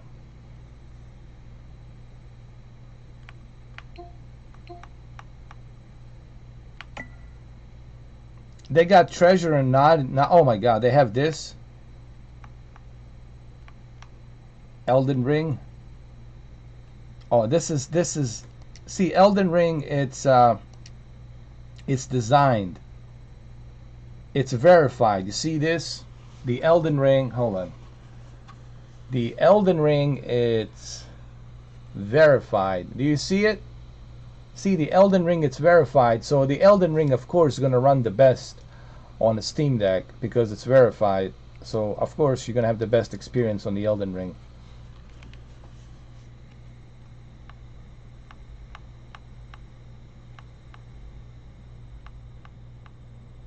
It even says here that it runs the best. It's verified and runs the best on the Steam Deck. Let's see what else they've got. Dude, they support a lot of games. Even these, oh my god, these adult games. I cannot show you this because it has like a XXX nudity and sexual content. So I cannot show you this. But they even support, like, dude, they support everything. Fuck, dude. You can play whatever. Actually, it's a pretty cool game. Treasure of Nadia, it's a pretty cool game, but it's like it's a XXX porno game. It's what it is, dude. If you're into that kind of shit, I don't know.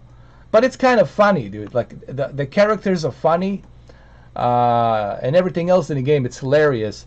But they do have, obviously, you know, strong sexual content. It's like a porno game, but it's kind of like a National Lampoon, like a comedy, like American Pie. Think of it like American Pie with Uncharted. American Pie with Uncharted and porno. It's just a kind of a fucking game. But I'm not gonna show you this because I can't. I would be banned from YouTube if I show you this shit, bro. I cannot. See what else they've got. Hold on. Death Stranding, they have that. God of War, there it is. Look, they already got God of War, dude. It's already there. God of War. Got a lot of shit, man. No Man's Sky, Elden Ring, but let's be honest, Elden Ring, it's the top seller here. Elden Ring is the key. They got a lot of stuff, man. Let's see. Let's show more. Let's see what else they have. God of War, Payday, show more. Days Gone, obviously. Death Stranding, Director Scott. Dying Light, original, show more. They got The Witcher, The Wild Hunt, The Witcher 3. The Witcher 3. They got the Euro Truck, American Truck, Sekiro, Dark Souls, Hitman, Devil May Cry 5. I got a lot of shit, man. Shadow Warrior 2, Horizon Zero Dawn. You can play Horizon Zero Dawn on this thing. Jurassic World, Metal Gear Rising, Revenge, Days Gone, very positive. There it is. And it's verified. Though, check this out, man. It's verified. So not only can you play, check this out, Deacon. It's verified. So that means the Days Gone, it's verified, is going to work perfectly. Like Days Gone is going to work perfectly on the Steam Deck.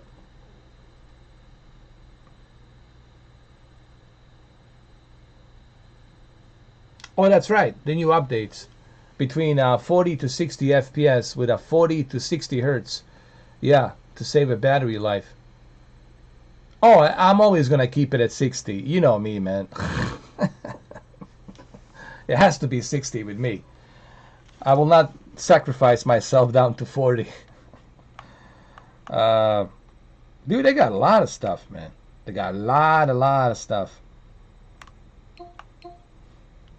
Let's see what else they have.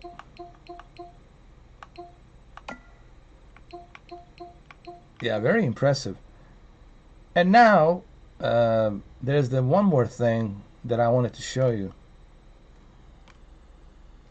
Hold on.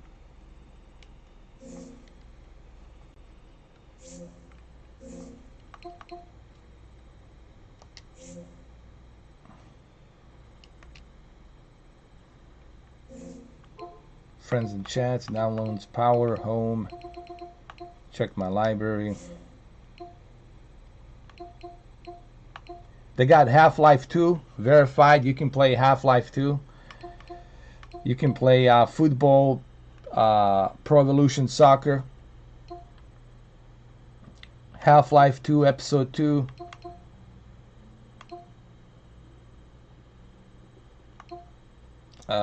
Portal 2. Let's see what else they've got. Got Doom, Grand Theft Auto. All of the Grand Theft Autos, I think they're kind of verified. So the games that are verified, they work the best. But even the games that are not verified, here's a cool thing, guys. Even the games that are not verified, like look at Shadow of the Tomb Raider. It wasn't verified, but guess what? It was still working great. You know, 60 FPS, 60 hertz. It was still working great. So even the games that are not verified, they were working great.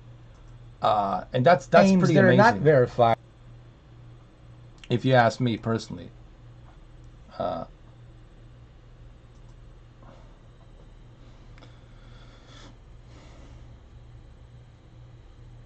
Netflix, well, that's cool. So I can watch Netflix movies on there. Nice. Then we got Resident Evil. Let's see what else. I think you can play anything on this thing. Anything and everything.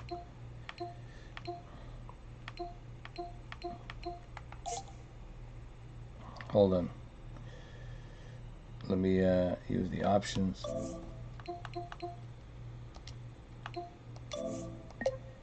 I gotta install this just to see how much space I have.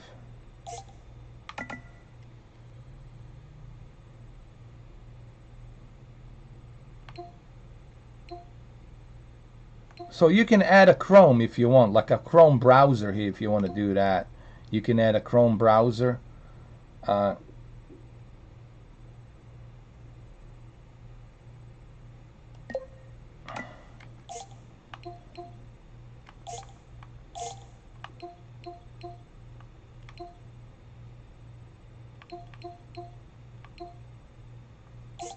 Let's see, what else?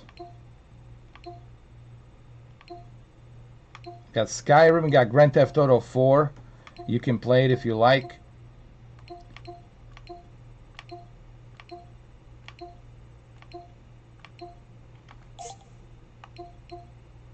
And even the Death Stranding has been verified. So Death Stranding, it's verified here, you know, as you can see.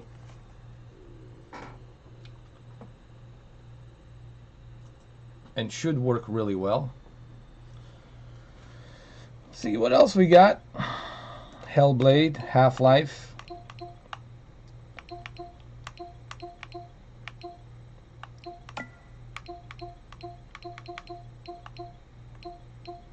Very impressive.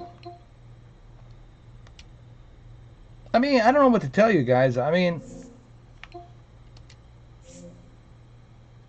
so far I'm very impressive. I'm impressed. Not me. I don't mean me being impressive. I mean, I'm impressed by what this device it's capable of doing and just how well it's working. And you look at the size, look at the sheer size of this thing. Look how big it is, and look how small Nintendo Switch OLED is. I mean, look at this. Now, the one thing that Nintendo Switch OLED has, it's the wider screen. Okay, I'll put it right here. It has that wider screen, right? But you have to remember, Nintendo Switch is the only for Nintendo ecosystem. You know, yes, you can watch movies. You can put it on the SD memory card, like I did, and watch Saving Private Ryan. You can do that. You can use different emulators to play certain games. But Nintendo Switch OLED, it's really specifically only for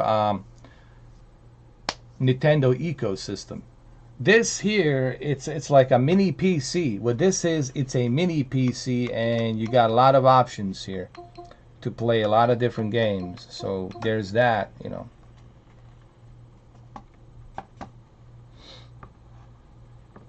Yeah.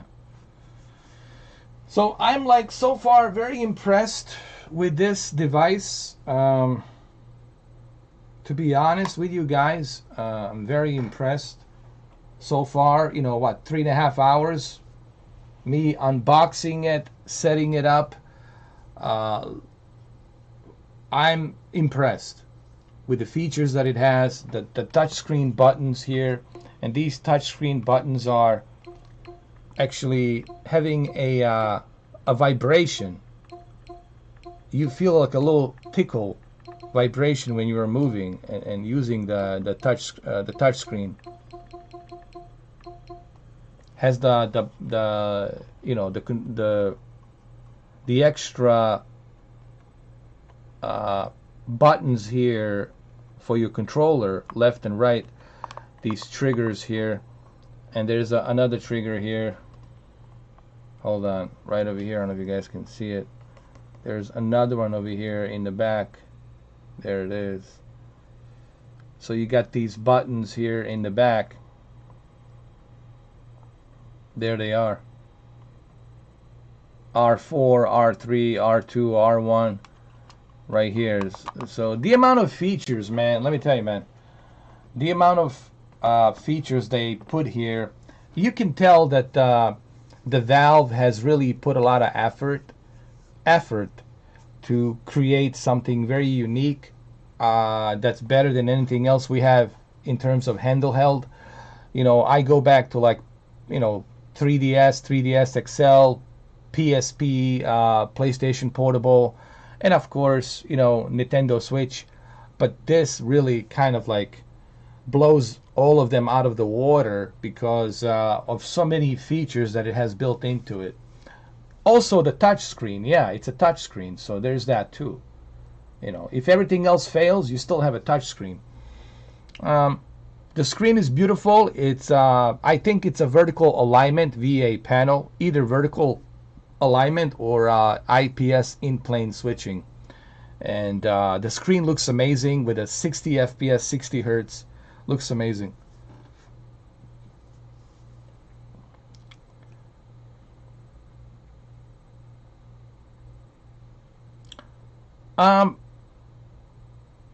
I'm gonna find out throughout the coming days and throughout coming weeks, as I do more tests, as I do more videos, as I spend more times testing out different games, different features. I'll be able to give you guys more hands-on answers on that with a much better 4K 60 camera than what I'm using right now to stream this. I'll be able to give you guys a much better overview on that aspect of that.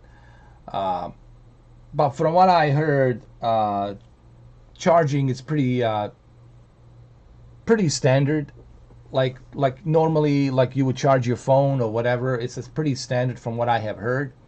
This is what I heard from people. But my first impressions right now are, I'm impressed. I really didn't think that I was going to be impressed by this device, but unfortunately, there you have it. I am impressed. Is it worth it? I mean, I cannot answer that for you right now. You know, I cannot give you that answer right away. Is it worth it? Because it would be a very subjective, knee-jerk reaction answer. It wouldn't be like I have spent like a couple of months or 3 months with this device. I think after a couple of months, I'll be able to tell you like how I feel, you know, and whether or not, you know, people should buy it or don't buy it. But right now, if I give you the answer, yeah, I mean, go and buy it, that would be like a first impression, knee-jerk reaction, subjective, you know, recommendation, you know. But I'm being logical here. I can't really imagine people not really liking this device. You do have a SD memory card, which you can put right over here. It's right there. Here. It's right over here. You can see it. I don't know if you guys can see it. It's right here. There's the SD memory card right there. There it is, right there. There's a SD memory card, and you do have that option to put 1 gigabit. Oh no, I mean 1 terabyte. I'm sorry. 1 terabyte SD memory card. And you can put movies, games, right? Whatever. You have that option, as well. There it is right there. I don't know, is there anything else you guys have any questions regarding this? Is there anything else you guys would like to know about this device? Because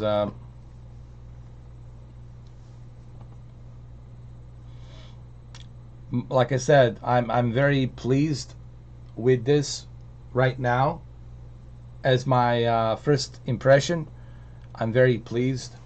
For what, 3.5 hours that I've been testing this, I've been checking it out. Yeah, I'm gonna try all of that, Cameron. In due time, when I get a chance, when I do have a time to do it. Because remember, one of my biggest barriers is the time. Trying to find the time to do all these tests. To do everything. It's gonna take some time, but yeah, in the future for sure, I will test all of that. I will look into all of that.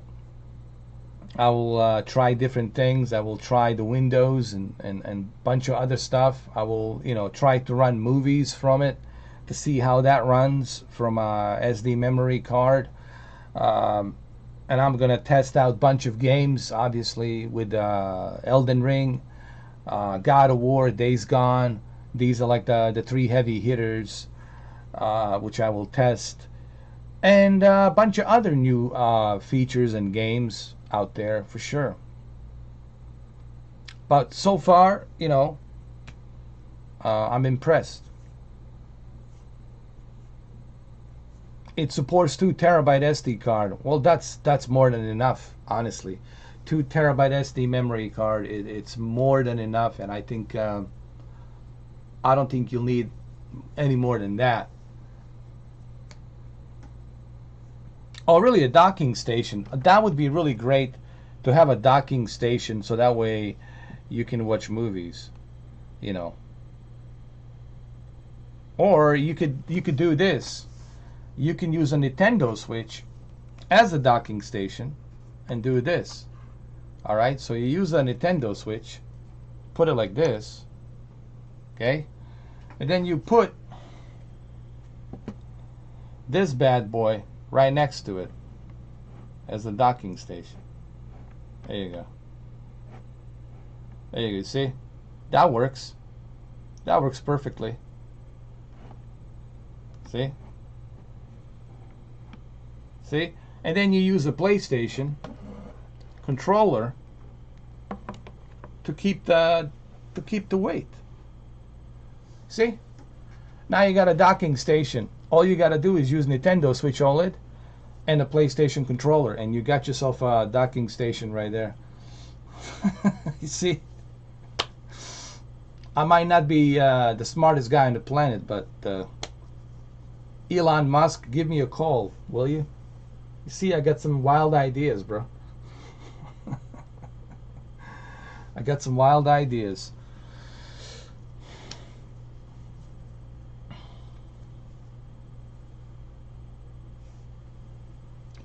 So, I don't know, is there anything else you guys want to ask me, or is there anything else before I go? Is there anything else you guys would like to see?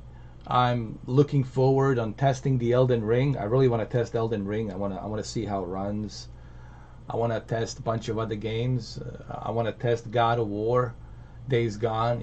These are the types of games that I really want to dive into and test them.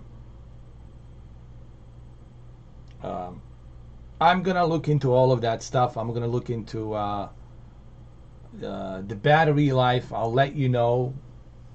I'll try and play Elden Ring for a couple of hours and see what's the battery life like. I'm gonna try to see also how fast does it charge, how long does it take, and you know, does it overheat? I do notice a little bit of heat. Obviously, there's always going to be some heat in the back of the console of this Steam Deck. And there is a fan. You do hear a fan, but thanks to these big robust speakers, you know, those big speakers and the sound that's coming out of these big speakers really suppress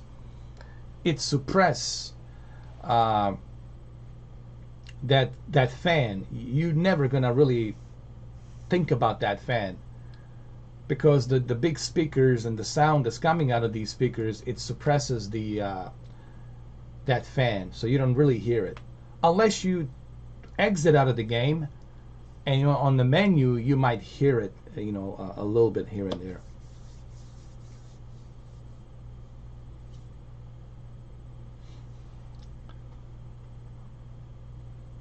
Is Flight Simulator verified on it? I don't think so. I don't think Flight Simulator is verified, but I will try it. I will definitely try it, you know. I'll definitely give it a try. But I don't think it's verified. I really don't.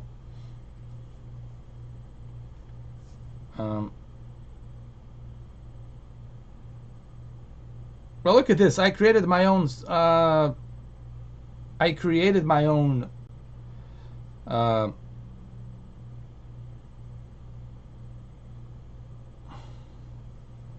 docking station. All you need is a Nintendo Switch OLED and a PlayStation 5 controller. Oh yeah, you can do that. You can use one of those what you call it, Bluetooth speakers and connect it to them. You know, like what you call it, JBL, one of those Bluetooth JBL speakers, or what you call it. There's another one from Bose. You can use one of those Bose pills, right? Call them Bose pill, whatever. Little speakers. You can use them. You can use two of them, and have that, you know, beautiful surround sound. But to be honest with you, Cameron, these speakers, they're built into it, I think are more than enough. I think this is more than enough. Those speakers, they're built into this device. I think they're more than enough, man. I don't think I would bother with anything else, to be honest with you.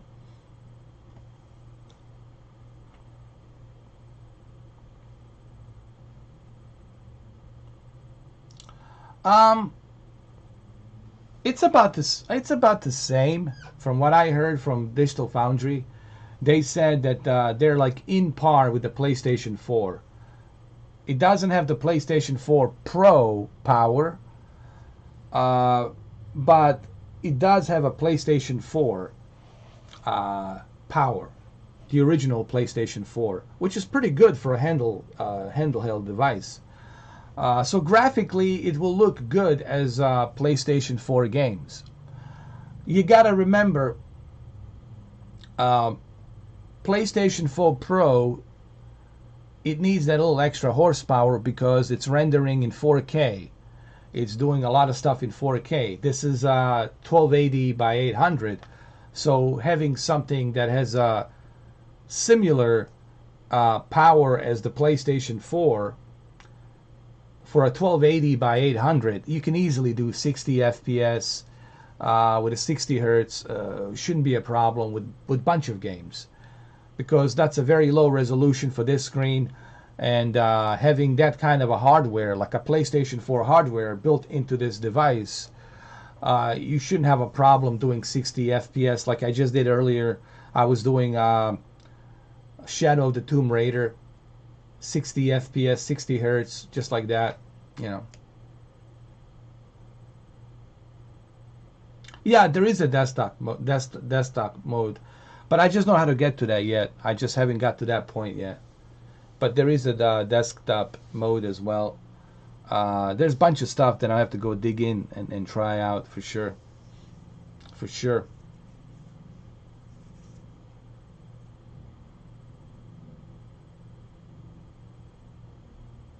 But I don't know how I would go about comparing the graphics. I don't think it would be fair, to be honest with you, CT War Dog, because this is a handheld device with a no HDMI output where you can connect it to a capture card, right? There is no HDMI output where you can go ahead and connect this to a display. Maybe in the future, maybe that's something they might do, have an HDMI output to connect it to a TV or a capture card. But this is a handheld device that it's really meant for 1280 by 800. And 1280 by 800, it's just a perfect spot resolution to keep everything running at 60 FPS, 60 hertz. So, you know. But the graphics are as good as PS4. I mean,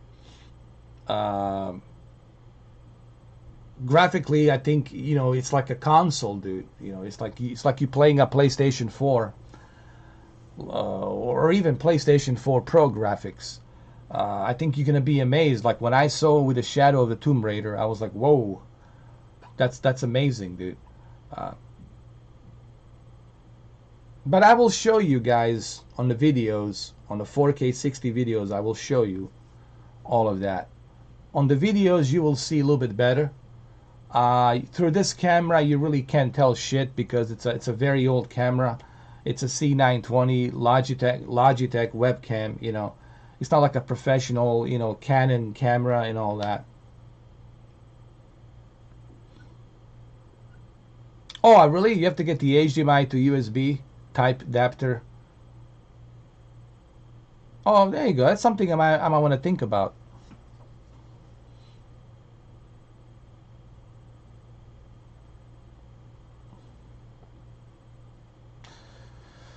But I don't think you're really going to benefit, to be honest with you. I know you can do that, Cameron, but I don't think you're going to benefit from doing that because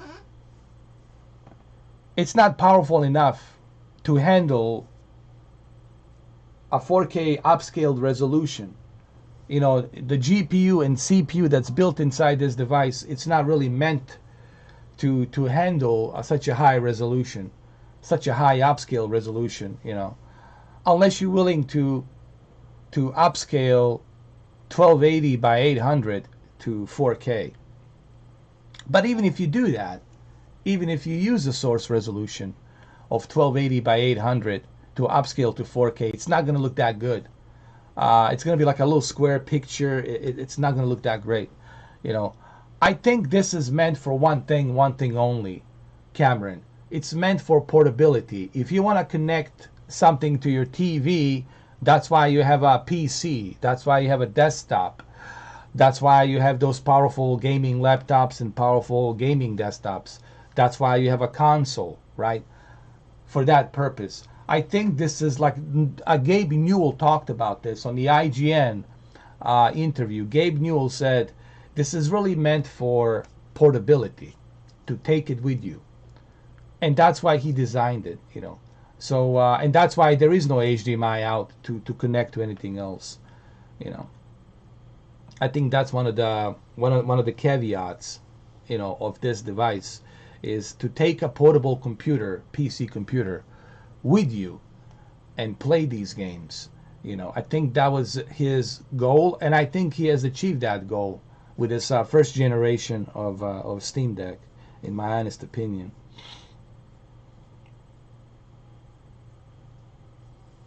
You know, I'm looking at it for what it is.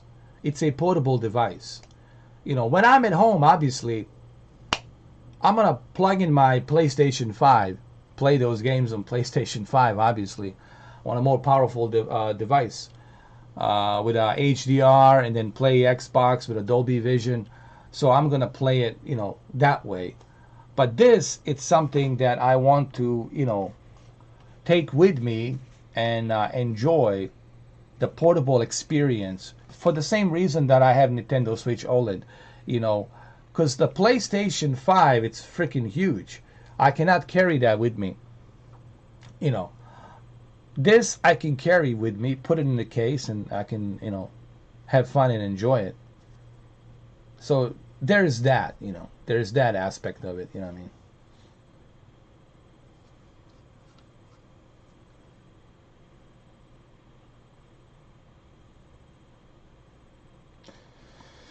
So is there anything else? I don't know. Is there anything else? You guys have a question regarding this thing? I unboxed it. I set it up. I don't know. Is there anything? Is there something I missed here? Like the battery life right now, it's like there. I don't know.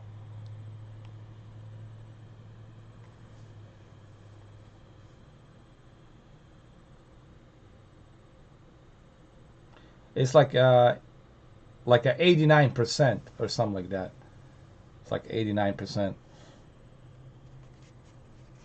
So here, let's put it to the docking station right here. There it is. This is my docking station right there. I created a docking station. So I don't know if you guys have any more questions, like, or anything like that. Maybe something I missed out. Maybe something, you know, I haven't covered.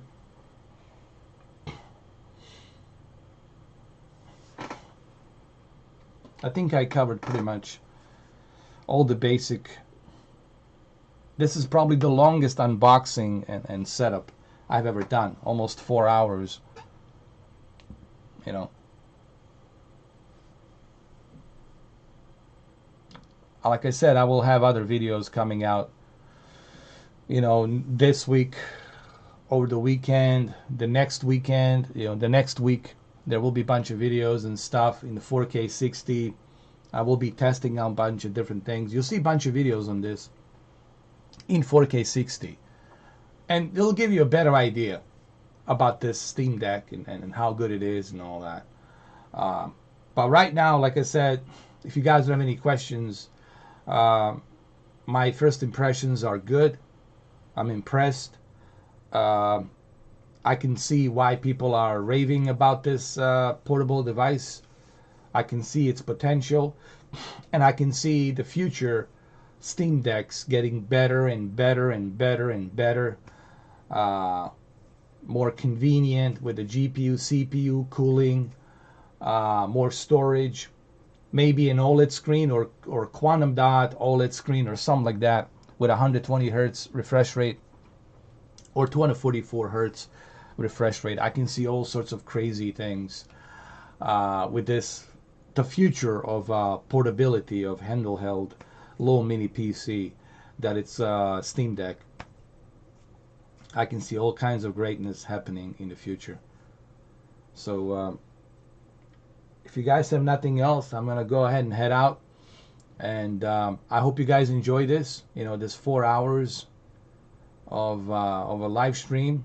You can watch it from the beginning, and I think you will come to the same conclusion that this is a great device.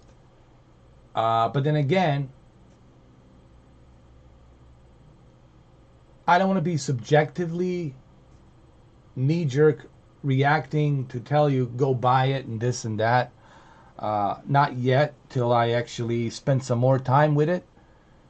Once I spend more time with it, once I pump out more videos and do other things, then I'll have a better idea if this is for everyone. You know, not everything is for everyone. Not everyone's gonna enjoy this.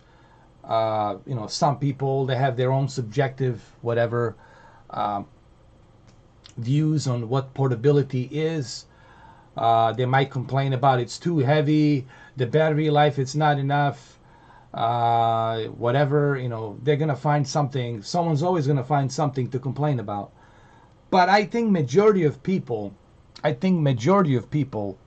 will come to the conclusion that, hey, this is better than me carrying a big gaming laptop or a big, you know, a gaming desktop, or carrying a PlayStation 5 with me.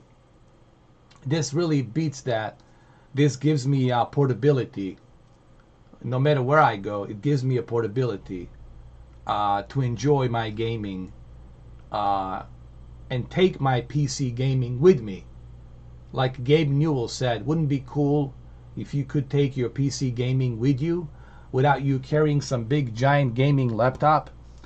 And I think that's what this is. This is that gaming PC replacement, portable gaming PC replacement. And I think, in my opinion, I think they did a great job. But there will be a bunch of videos on it. I will talk more about it. You will see it yourself, those videos and everything. And those videos will give you a much better idea. And then after a couple of months, I'll also give you my official review on this thing and what I think and how I feel about it.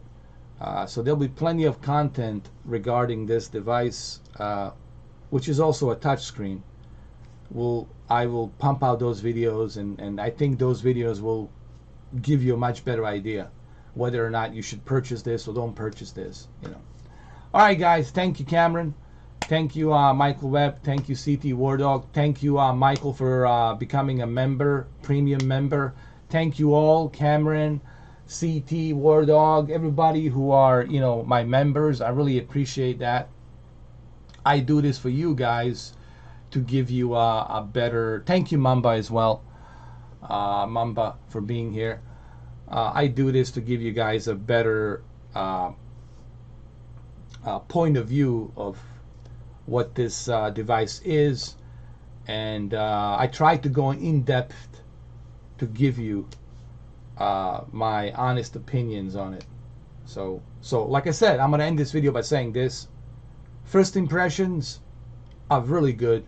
I'm happy with it, but those are still my first impressions, and they're good impressions, and that's a good thing. That's not a bad thing. So I'll see you guys soon. Keep an eye on those videos. They'll be coming out.